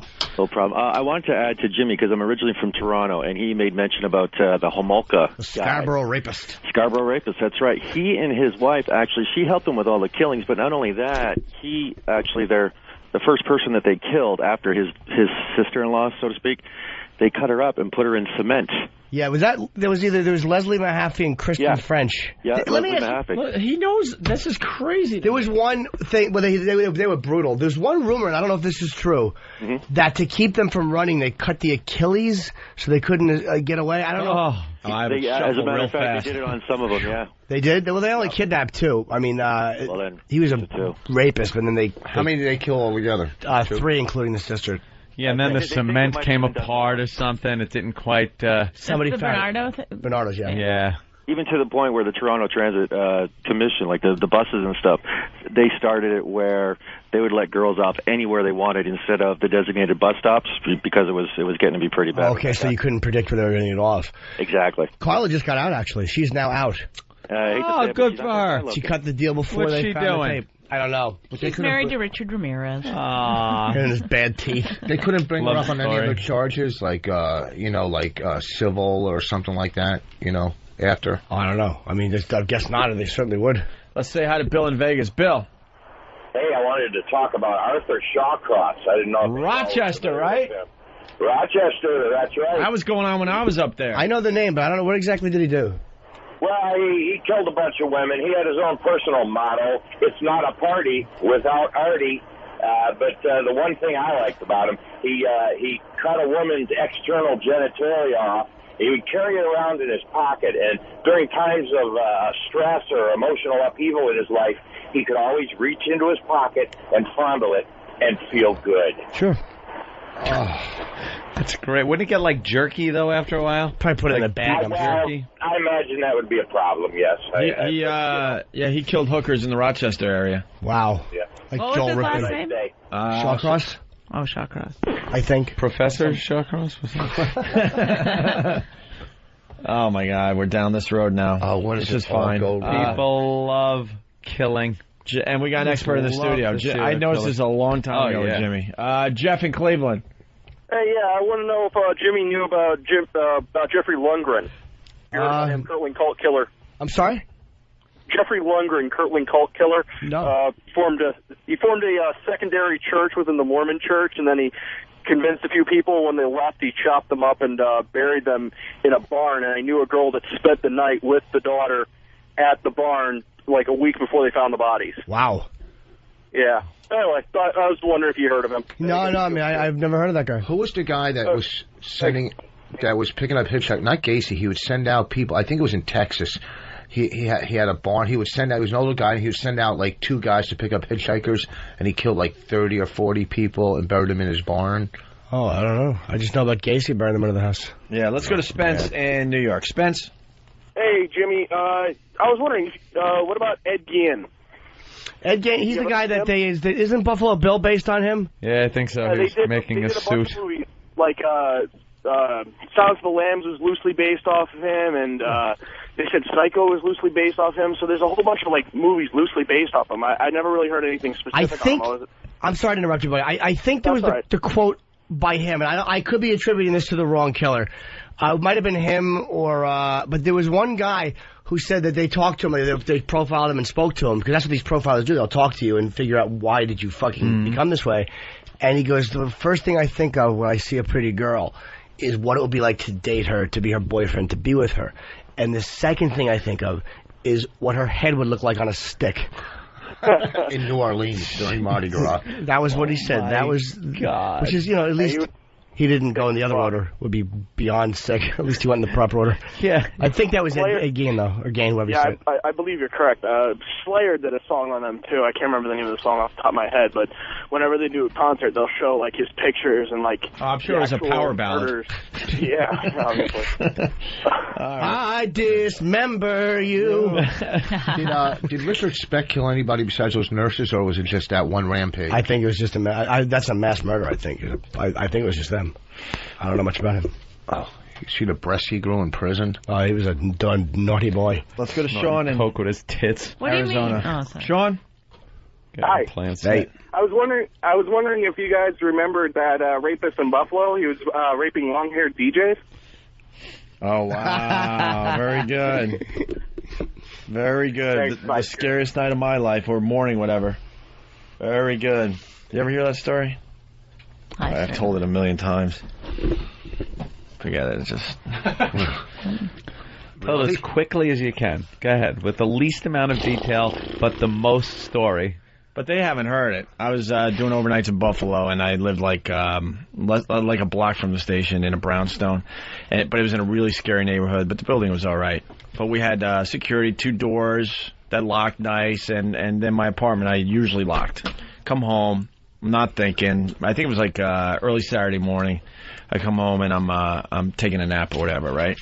And I go through the front doors, and I go upstairs, and I go into my apartment and not lock it, okay? What happens is someone's moving out of the building, both doors are open. Little backstory, there was a black rapist loose in Buffalo. It was all over the news. All over the news, all over the papers. So I'm sleeping, and I wake up because I feel someone is in my bedroom. I open my eyes. There's a black gentleman inches from my face looking at my face. And I think I had the covers over my head or whatever, but I had long hair. He was looking to see if I was a chick or not. Oh, my God. I open up my eyes. I don't move because I'm like, just don't move. Yeah, exactly. Scariest day of my life. So I open up my eyes, and I just say something stupid like, what are you doing here? And I guess at that point he realized I wasn't a chick. Gets up and runs out of my apartment. Maybe you handled it well where he didn't freak out because you weren't yelling. And maybe? he had, I think, he had a hood over his head or whatever. What are you doing here? Yeah, and then I'm like, holy shit, and I obviously woke up immediately, and now I'm chasing him out of the building because I'm like, what is this, Come back. And then I used to put my wallet and my keys right next to the door. And as I was running out, I'm like, he stole my wallet and my car keys, and that's all I was thinking. Got out of the building to see these dopes carrying a couch out or something. Okay. And then I get out of the building, and I see him running down the street as fast as he can. And, it could have been the rapist that was loose in Buffalo. Who knows? Were the people moving? Did you ask them if they saw the guy? Did you use the shortest possible description you could? Why? That's a quick story. What are you going to... No. What are you going to say to the guys carrying the couch? Did you see a gentleman about 6 foot tall? Or did you just say, hey, did you see... But these fuckers were moving, and that, and left the door open. And I, stupid enough, left my door open that day. Turned out they didn't get he or whatever didn't get my keys and wallet. I had it in my jean pocket or whatever. But it was scary to wake up. Or your ass virginity. Great story. If it started off, there was a bisexual rapist in Buffalo. Dude, it was scary though. You never know, man. And extremely frightening. And I usually lock the door, but I wasn't thinking. I'm thinking, the 2 doors downstairs are always locked. But of course, that day someone had to be moving. They broke into our bedroom when I was a little kid. There was a fire escape right up.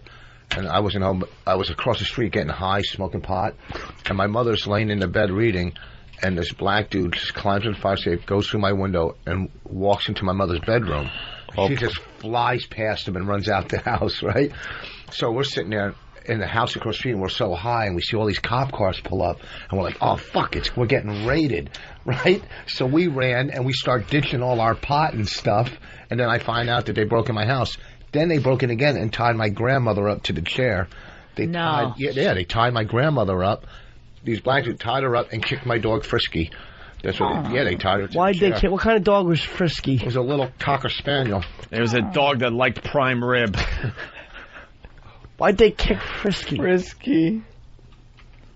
Here's a great line. Jason in South Carolina. Jason. Hey, Steve. What's up, man? Okay. I was going to say, why didn't you ask the black guy? What's my problem? You're in my fucking house. What's my problem? You're in my fucking house. What are you doing in my house?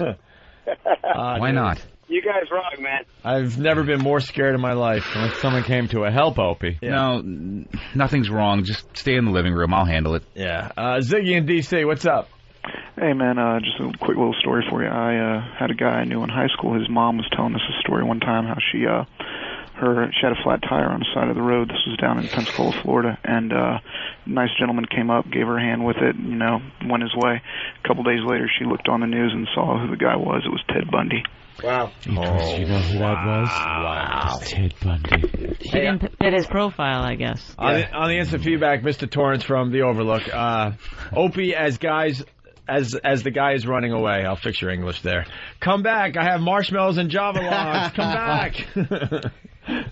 And the guy who asked about Ed Gein, I think one of the guys gave me a note here, was Stan. He was the inspiration for Leatherface.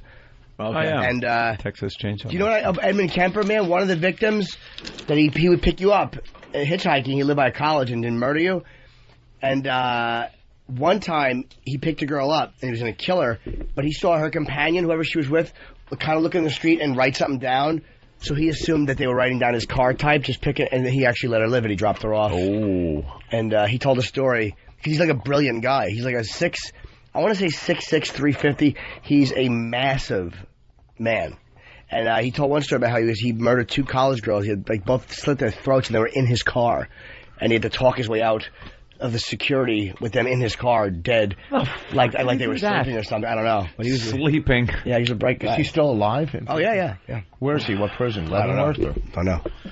I'm gonna go home. I'm gonna go home and watch cartoons after today's show. What about the comedian rapist? Maybe we can tie it in. Slide into your Vince Champ. He was working colleges, and then he would go back to the school that he worked. Yakov Smirnoff.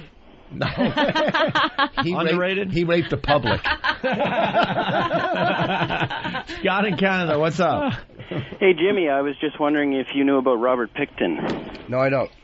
He was a serial killer in B.C. He was a pig farmer. And that long ago? Oh, he fed them to the pigs. He killed cave girls. He'd kidnap hookers and kill them and feed them to his pigs.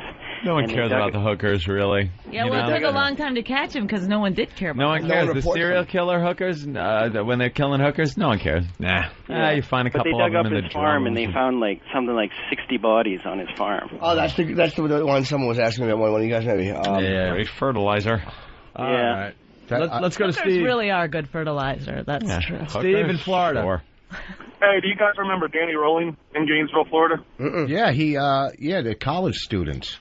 Yeah, I was a student there in 90 and 91. I played football there, and we had a guy, black kid that played football with us, and he was going around the dorm with like a mask and a fake knife, and he got punched in the face by one guy for doing it.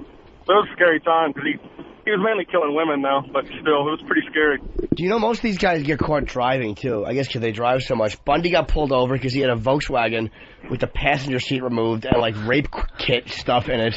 And that greedy dope would have got away because he escaped in Colorado. He, like, would have been fine if he had just stayed in Florida and been a good boy. Yeah, And Randy Kraft got pulled over driving, and he had a dead guy in his passenger seat with his pants open.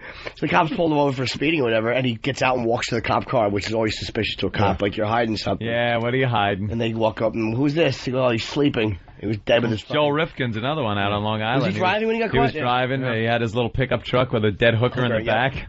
And the cop pulled him over and was like, what you got back there? Dead hooker. Let's do that bit. Remember we were working on that bit, Rape and Murder the Musical? Excuse me, ma'am, can you help me? You were working on it. I keep. A lot of people think Lenny Bruce opened the door for more modern day satirists. Your feelings? I keep a big butcher knife between my mattress and the box spring, and she didn't know it. And the other night I go, hey, take a look at this, and I pull it out and I go like that, and I almost jammed it in her eye. Oh, good one. That's great. Very you funny. sleep with a butcher knife. Is he bizarre? He's a Why nut, would you right? sleep with a butcher knife? You could kill yourself know why. rolling over. No, he probably always dreams that he's eating gefilte fish. Let's say hi to John in Pennsylvania. John? Hey, guys, this is a question the FBI asks every serial killer that they interview, and they get it right on the first try. Let's see if Jimmy could get it right. There's two sisters. They're at their mother's funeral. In walks this guy. They've never seen him before. They don't know him from Adam. The one sister falls madly in love with this guy. Doesn't talk to him, nothing. He leaves. About 2 weeks later, she kills her sister. Why does she kill her sister? I know that one, too. I've read it. I fucking know that one. You can ask any question. Is it a Shrunk Gap T-shirt? Is that involved? Wait, can you say the beginning part again? There's two sisters at a funeral. A guy walks in, neither's ever seen him before. At their mother's funeral. I'm sorry, okay, guy walks in, the mother's funeral, okay. Say it They've again. never seen him before. Nobody knows him from Adam. The one sister falls head over heels in love with this guy just by seeing him. Yeah. About 2 weeks later, she kills her sister. Why does she kill her sister? Over the will? I'm annoyed because I've actually read this question. I don't know. I can't recall it, but I don't know.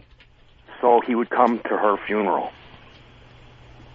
Oh, so he would come back to the funeral. It's just how they get in. They see how the mind of a serial killer. Oh, wait a works. minute.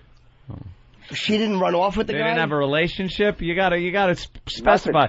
We assume that when she fell head over heels in love with him, that they were together. Yeah, I'm sorry, but that's Your serial killer question stunk. I thought that you meant they ran off together and hooked Yeah. up, and then he convinced the sister. I didn't understand that. Yeah. She never knew him, but she wanted to see him so badly again, so she could get to know him. All right, so she killed the sister for the killed the funeral. sister so he could Okay, I just didn't understand that. Snopes.com, by the way, says this is false. What, that? Yeah. Yeah. That question? As far as, asking every serial killer. Okay, I have read that question before. I just didn't remember the answer. Maybe it was asked to one guy. Yeah. And I'll tell you the most disturbing, I think probably the worst account I've ever read from a serial killer, because it was a kid, was they never caught the killer of John Walsh's son, Adam. Oh, yeah. And it was fucking, he thinks it was, I think, Henry Lee Lucas's guy, Otis Toole, and he confessed to it. He said, I did Adam, I killed him. And then he recanted his confession, died of cancer, so they never solved it. But he told the story of how he got the kid and what he did. It's look it up online, you'll find it somewhere. It's the fucking worst thing I've ever read. Horrific. All right, a couple more of these. Let's say hi to Brandon in South Carolina. Just keeping it light and fun today. Yeah. Whose dick isn't hard? I challenge you. Jimmy, have you ever heard of Pee Wee Gaskins? Nope. No, wait. He traveled up and down the coast, low country South Carolina, picking up hitchhikers. He just would do shit like cut girls' nipples off and make them eat them. Just nasty, crazy shit. I think now people start getting like, when we get into this subject for any length of time, they start getting like, yeah, did you hear this one? And then you look on Snopes and all of a sudden, it's bullshit. I don't know who Pee Wee Gaskins is. All right, let's try one more. Jeff, it's a nipple? Hey, boys, question for Jimmy. Have you ever heard of a guy named Casey Martin out of Tampa that kidnapped a girl named Amanda Brooks back in the late 80s? She was 15. He kidnapped her from a bus stop, and she ended up falling for him and wouldn't leave. And long story short, she had lived with her grandparents, and about 9 months after the whole deal was done, her grandparents had come up dead. They didn't pin them together. And then a Burger King manager had come up dead. Well, once they finally figured everything out, they put it all together. She went back and confessed to everything that she had killed her grandparents because he needed gas money to go to work, and then ended up killing the Burger King manager because he got passed over for a raise. And she claims that he had brainwashed her to believe that she wouldn't get in any trouble for all this because she was a minor. And he got 8 years for kidnapping. She's doing life in prison. That's how out of control gas prices are. See? Right. Yeah, and that's what happened to Burger King. That's a corporate system. You want to play the game and give the raises to who they belong. It's a cutthroat business. Right. There was a murder in Jersey where they found a little girl that was taken away from a carnival or in Perth Amboy. And her sneaker was found, and did they ever solve? Did you ever read about that? Oh no, one? but I remember it. Yeah, it was awful. Well, let's finally, 45 minutes later. Lost me at. Then the grandma come up dead. Yeah. Did she come up dead? We got the second clip from the man holding girl hostage in dungeon I forgot about that. for 8 years. Yeah, good. What has Natasha told you about what her life was like for that 8 years in captivity in the dungeon? He scared her. He told her he had asked for $1 million ransom, that he had called me for 2 years and I would not react at all. He also told her the house was rigged with explosives, and if she ran away, something terrible would happen. Natasha hasn't appeared in public yet, but her father told me she seems okay, at least on the surface. If you remember, she has spent 8 years in a dungeon. She looks relatively good, but she's very skinny. She looks alright. But you can see there are effects.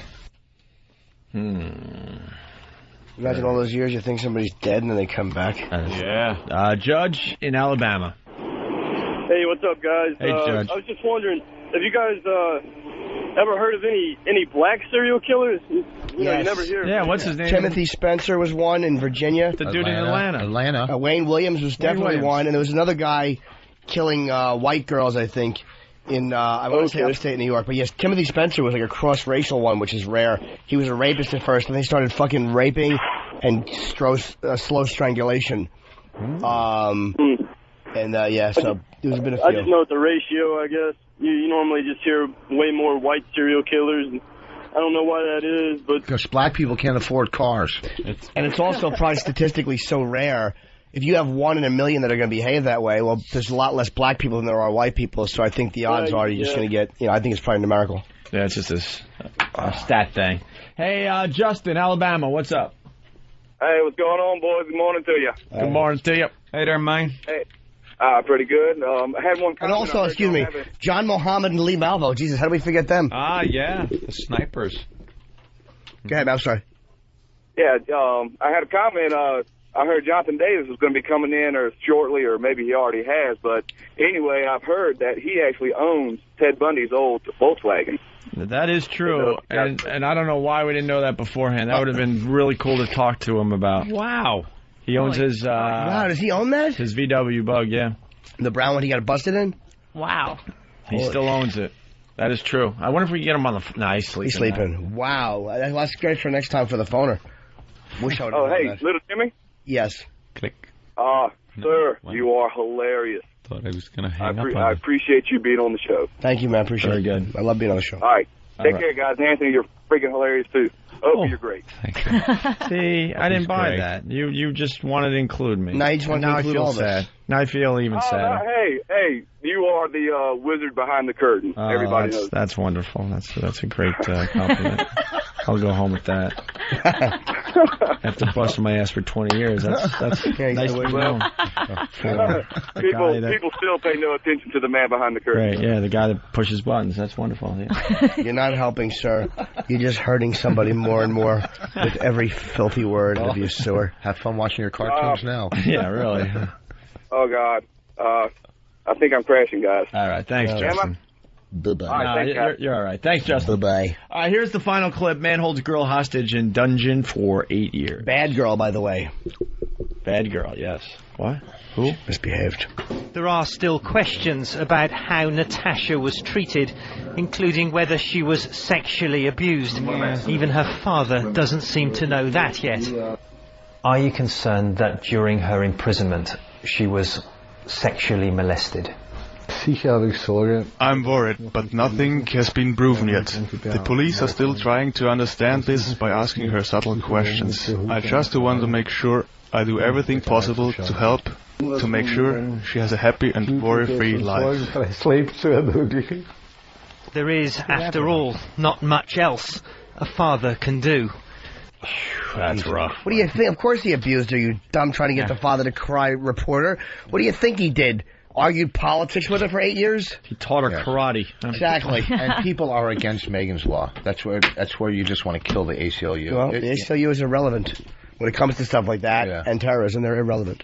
All right, we're going to take a break. When we get back, we're going to set up Rich and Bonnie Nice. When it comes to a criminal, by the way, who hasn't been read his rights properly so he can go out and rape and molest another kid, then the ACLU is very relevant.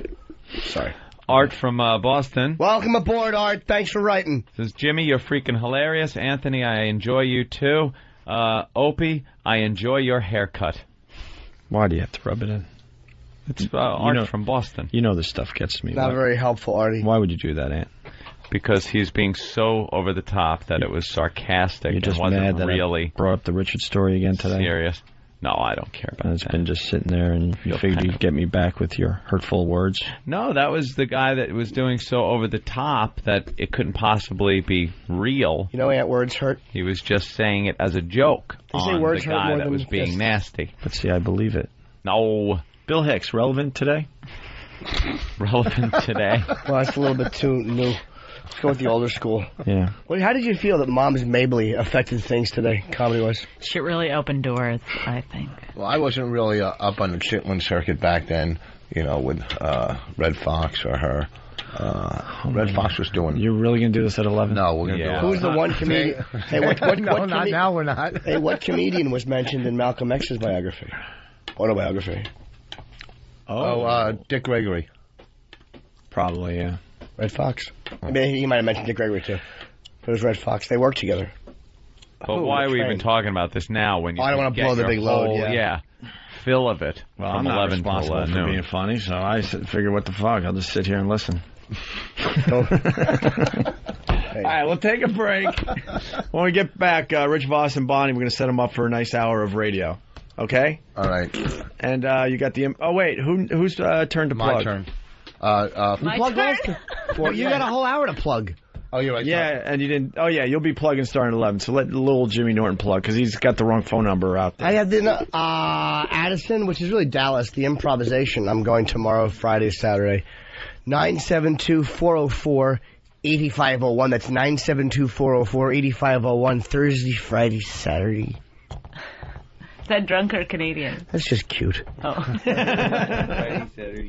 Wow across America. True tales from the road. Real people, real stories, real booze. Sacramento.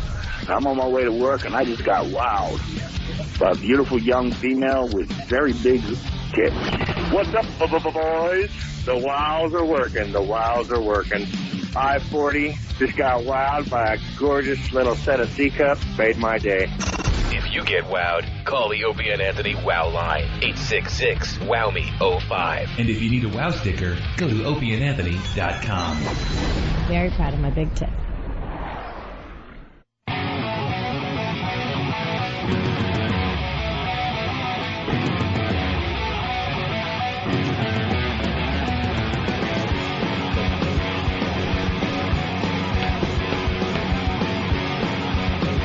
All right, we're going to head out in a few minutes here. We got to go back to Free FM to look at flat screen TVs. Right. That sounds exciting. Panasonic flat screen. Tom thought we were trashing Panasonic this morning. No, I don't think he did. We were just trashing the process of having to look at flat screen TV. I made that abundantly clear. When we're ready Panasonic? I know we did. Panasonic. Who thought you did that? We got 4 of their wonderful TVs. You weren't there when Tom came into work late? Oh, yeah, I didn't know he he kind wanted. of discussed our first break and said, "Boy, I wish I was here," because I think he was going to march right in. He really did wish he was there. He was going to march right in. Why? You're making fun of the process and the meetings. You're allowed to do that. Yeah, and once again, we're not trying to get people to feel sorry for us. It's just we're just showing you how ridiculous this thing is. We have to walk back over there and now sit in a conference room, and talk about flat screen TVs. I really might nod off in the middle of the meeting. Oh, yeah. If I do, step on my foot. No, let him sleep. How great is that if you both dozed off?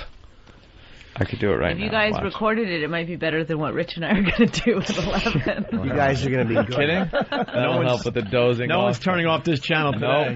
Nope. The Rich Voss and Bonnie McFarlane show in 5 to 6 minutes from right now. You won't be the only one sleeping. No, it'll be a hit. Now. Oh, don't worry. And then we got to go get our hair did.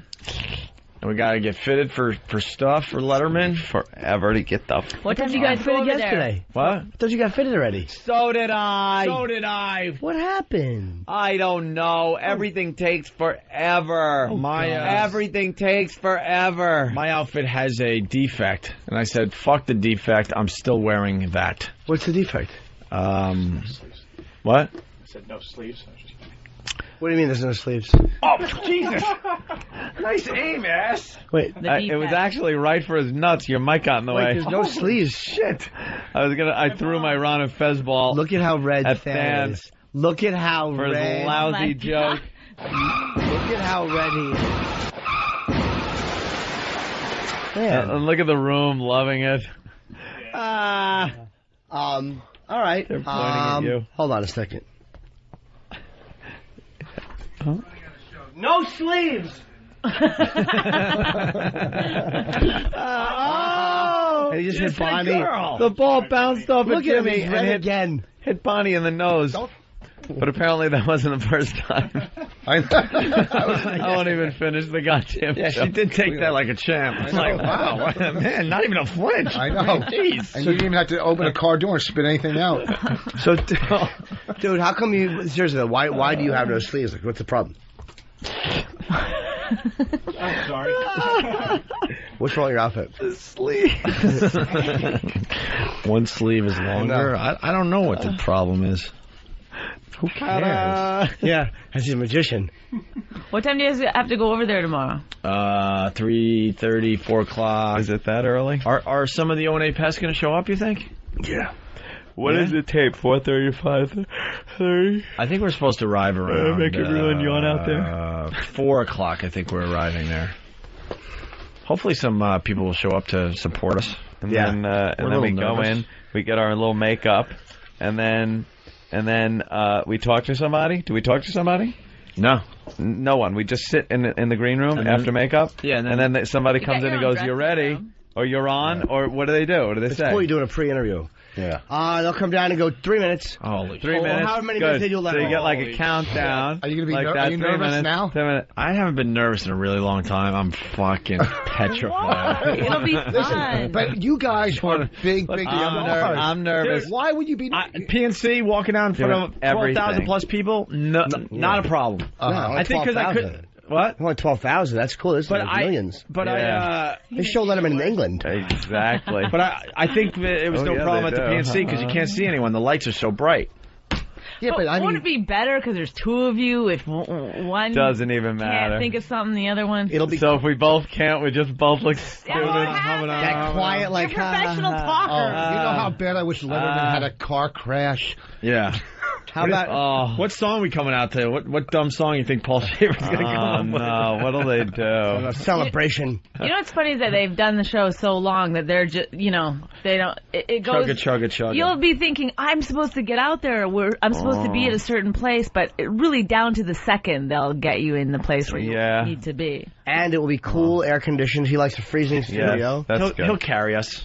Yeah. Trust me. Carry us. Great. What do you think, though? We know how to carry guests, trust me. Do you think they'll go with something when obvious? Suck in wind, we know how to carry them. So that's what will happen. Wait, Bonnie, Mexican how many minutes? radio? How many minutes before? She's done I'm Letterman. on Mexican radio. Wait, Bonnie's done Letterman. How many minutes before you go on do they bring you down? Oh, yeah. Oh, like a minute. Like they were goodness. they were putting my mic on while he was introducing me, and I was like, oh. Wow. But they're so casual. They're like, you're fine. Now you walk. Now wait. You walk out, Yeah. right? Yeah. And the audience is to the right. I think that's even harder. Oh, you did your stand-up first. Right. Right. And then you got to I walk never went out. to the. You never sat down. Oh, I did. Holy I did the shit. first time. Oh, you did. Yeah, but you walk out and you look at Paul Schaefer. Just the best advice I give you is just go, oh my God, I'm on Letterman. This is amazing. That way. Yeah, but that's like, oh my God, I'm on Letterman. No. You don't get to this is amazing. Won't. You just get to the oh my God, I'm on Letterman part. And the audience doesn't seem that like you can see people. Oh, I mean, good. It's like, Now you want to see them. It's better. Yeah, they're happy. I don't They see like anybody. you. They like anyone that Letterman has on because they're fans of Letterman. There's a lot of older Midwest ladies that are probably big fans of you. Yeah, I'm sure. Let me tell you something. I know we're gonna hear some ooh. Or, Those crowds are so good. Yeah. To bomb or to not go over. Oh, good. Say that so that if by chance it does happen, right. If you bomb, you we guys will have have done really the most bad. horrifically bad thing. You have to almost try because they're there to believe me. They're good crowds. Yeah. Very religious people. They'll love you. You'll have such a good time. Honestly, I think we're gonna have a great appearance. Yeah, but just it's just the build up and waiting for it is killing us. I don't know what they do because it's only a chair. There's no couch, right? No, there's a couch. Yeah, you sure? Because I've heard there's no couch. I got to sit on your lap. Is that it? Yeah, we'll sit on each other's lap. I got it on my BlackBerry. Wait, you know when you're really gonna get nervous? When your hands gonna get clammy when they're clipping your mics on, because they'll do it earlier. Yeah. All right, lift your shirt, please, and they'll lift and they'll go behind I've you. been through the shirt. But I'm saying you'll feel the cold of the metal and the clamp. Ooh, that tickles. But also the people that are backstage and stuff, they're always on the show, so it's like they're all because they're there every fucking day. You think Letterman gets nervous? He's Letterman. He's on Letterman every night. No, but I'm saying who's the guy that he's always on. He's the Doc Severinsen. No.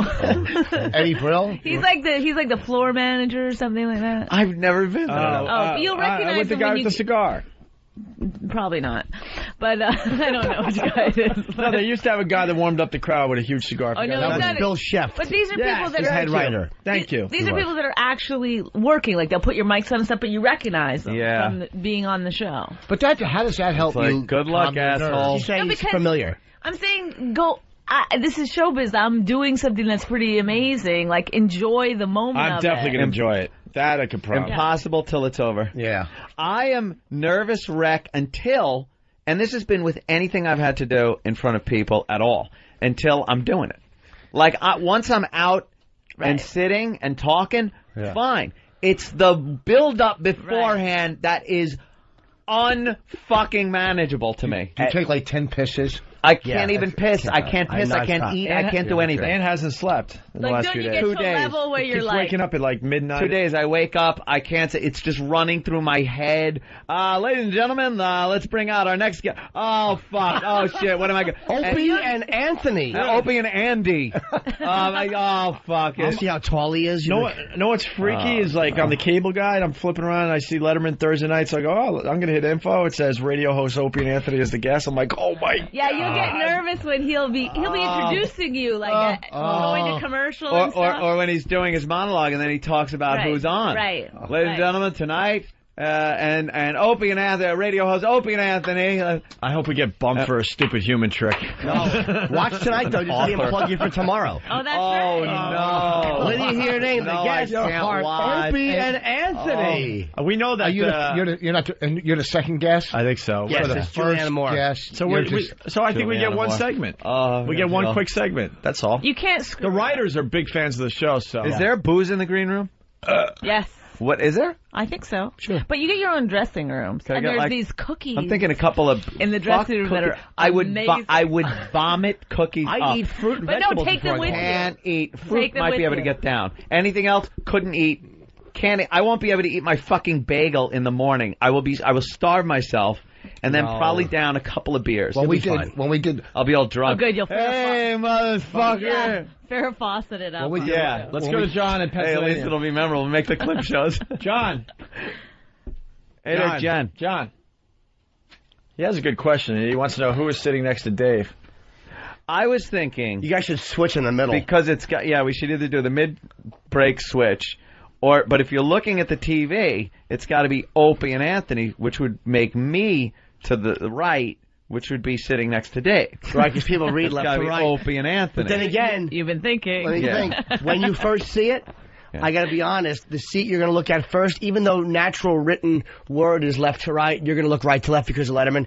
Whoever is, it should be Opie in the main seat because you're going to look Opie and Anthony. You won't look Opie and Anthony Letterman. It just won't happen that way. Your eyes will be drawn to the middle. Yeah. Opie and Anthony. When we do TV, I like being in the middle and seeing you and the guest. I feel so comfortable that way. But I don't care, to be honest with you. I'm just like. But you're less nervous, right? Who's ever the farthest from Dave? I the will less be fine pressure. once I'm on and sitting. Then I go off. I can talk fine. Well, let's settle this right It's now. right when it's that. All right, we're coming out. Here we go. And then the intro and the walk is like, oh boy, here it is. The applause will come on. Oh boy. And we're here with that's where he'll be introed, and then I guess you'll hear your names. You'll walk out. It'll be cold. You should race to the seat to see who gets set. Oh, that's first. funny. I should do that. Like we're chasing an XFL football. I think you should chill. I think you should do something wacky, like point at each other and go, Dave, who sits where? And then look at the Come audience on. and let them vote. Hey, how about I take your seat, Dave? You sit over here. You sit in the middle. Keith the cop, what's up? Hey, what's going on? Welcome aboard, Keith. Hey, looks like I should have one extra set of tickets tomorrow for the listeners. You want to do something like best sign or something like that out front when we're walking in? I might be adding to my list, though, so hopefully this isn't another pair of tickets that I could be using. Separate from your list. Okay. So you want to do something like best sign, they show up 4 o'clock. Yeah, I think that's a great idea. The more people because people will show up. We would love to support. I'm not going to lie to you. It's great when the fans show up at our events, but I think in this case we're begging you to show up. You guys so got to play off your energy, and they will too, man. The fans. I'm not even kidding. If we show up at that side door and there's like 6 people. Hey, can you sign this? You guys show up with signs, whereas Don Wickham would say signage. Yeah. And support the boys. All right. If you're not at the Dallas Improv, but if you're here, show up. And I hope I'm back from the show in time. Oh, yeah, my show will be done by 11:30 tomorrow. All right, Keith. We'll see you tomorrow. I'll be all nervous for you. You will be. Watching my friends. I get nervous for you, but you do a dynamite job. You're like insane good. No, it's just, I mean, again, it's a little different. You guys will be great, too. You're sitting down, talking. You've done it a million times. That's all you do. Oh, boy. You'll be fine. You just have to get to If it you quickly can't because do there's millions of this. people watching. Oh, boy. Yeah. Well, I thought I was going to be nervous when we went on Sean Hannity, and that was a piece of cake. I just want to... And he's got more. Well, you guys are I kind of just friends want with it to Hannity, be too. You've spoken to him. Whereas Friday. Letterman is this icon that you've never met. I just want it to be Friday. Just remember he's wearing a lot of makeup. Is And that... I mean, it throws you a little. Yeah, comment on it. Shut up, Jim. But no, I'm saying he's like, you know how like all you guys do is talk. That's what you do for a living. Yeah. The difference is you just got to make sure that you get the really interesting or funny points hacked into a small segment. Because of the Exactly, millions yeah. of people that are viewing. Remember, make it few funny, countries. make it quick, make it interesting. Don't step on Don't fuck Dave. up. Don't step on each other. Don't step on Dave. Don't step on Get the Dave. stories out. Don't trip. Don't fuck up. Don't have one of those brain fucking farts where you go, I forgot what I was saying. Dave is See, you're saying it's easy for them to go from quarterbacks to like wide receivers. That's what you're saying. in a way, yeah, good. It is analogy. funny to see. I've seen a couple of celebrities go on, young girls or whatever, that are really nervous, and it's funny. Yeah, when they're young girls. All right, now that I you're threw that into You'll me. Dressed in handle a it. little fucking sundress. Now that you had fun beating us up, It's gonna be good. get ready to listen to Rich Voss and Oh Bonnie. no! I'm eat trying to their keep you guys here as Eat long their as possible. Eat their balls. I wanted this conversation to keep going I until know, about me too. quarter to 12. No kidding. No. Wait, what are you guys wearing? Oh, I want to say hi to everyone at Joseph Aboud. Ah. Joseph Aboud's like a good clothes place, right? Yes. I'm trying to get them to fit me because I got to do something like with a girl. What? To with a girl. No. Sort of girl. Are they throwing your clothes out? Isn't it the commercial? What? Is that commercial real? What commercial? For your Hammerstein show. Oh, yeah. With the commercial, what was the commercial? With the tranny? Yeah, is that real? Oh, yeah. Well, did you see it, or is it, yeah. Oh, it's done already? Oh, we shot it, and it's also supposedly online or something where, Well, dude, tell us where it is online. I don't know. We'd all love to check it out. I don't know. What is it? I'm doing the Hammerstein Ballroom November 10th. Tickets are available at Ticketmaster if you want to come. Tell me what the commercial is. Oh, it's me. I'm in the New York street with a robe on. What are you doing? And I'm on this with a robe, and I'm just talking about New York, and I say something about New York, and I say something about it's out of my price range, and they do like the Hammerstein Ballroom, Jim Norton, and then the tranny comes over and kisses me on the cheek and walks away, and I follow her. Where is it, Jimmy? I don't know. It might not be up yet. It might not be available. Who's got it, Pete? No, Caroline's. So tell them to email it to Steve so we get it up someone said online. they saw it. It ran on ABC or whatever. Yeah, but we need it online. We need Okay. it on YouTube. We got to do that whole thing for Pete, get on it now! All right, we're out of here. No, don't go. Rich Voss and Bonnie McFarlane after the break. They even have their own intro and stuff, I hear. We do? Ew. I mean, cool. What is it? Well, yeah, can we hear it ahead of time? We got to hear it. This is wasting time on their show. That's No, fine. that's right. exactly what they want. No, it doesn't. Yeah. Good. I got a good topic to start off with. What? We'll talk about family. If this was a fucking brick, I would hit you with it. What's wrong with him? Hey, we'll talk What do you wanna about family. talk- old man topics. This is not NPR. We got a meeting in 5 minutes. Yeah, we got to get the fuck out of here. Play the You know, intro. no, don't even play it. Because A blocker. then it's going to make us do another 15 minutes. We promise we'll be quick. All right. Please. Go ahead.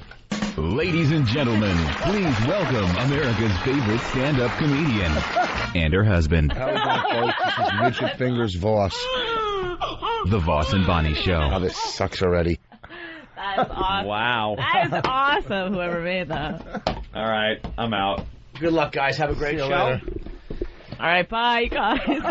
Bye. That's it. Rich. Have fun tomorrow. I can stay for a few minutes. Yeah, stay, Jim. No. Jim. I got a meeting. Goodbye. Bye, guys.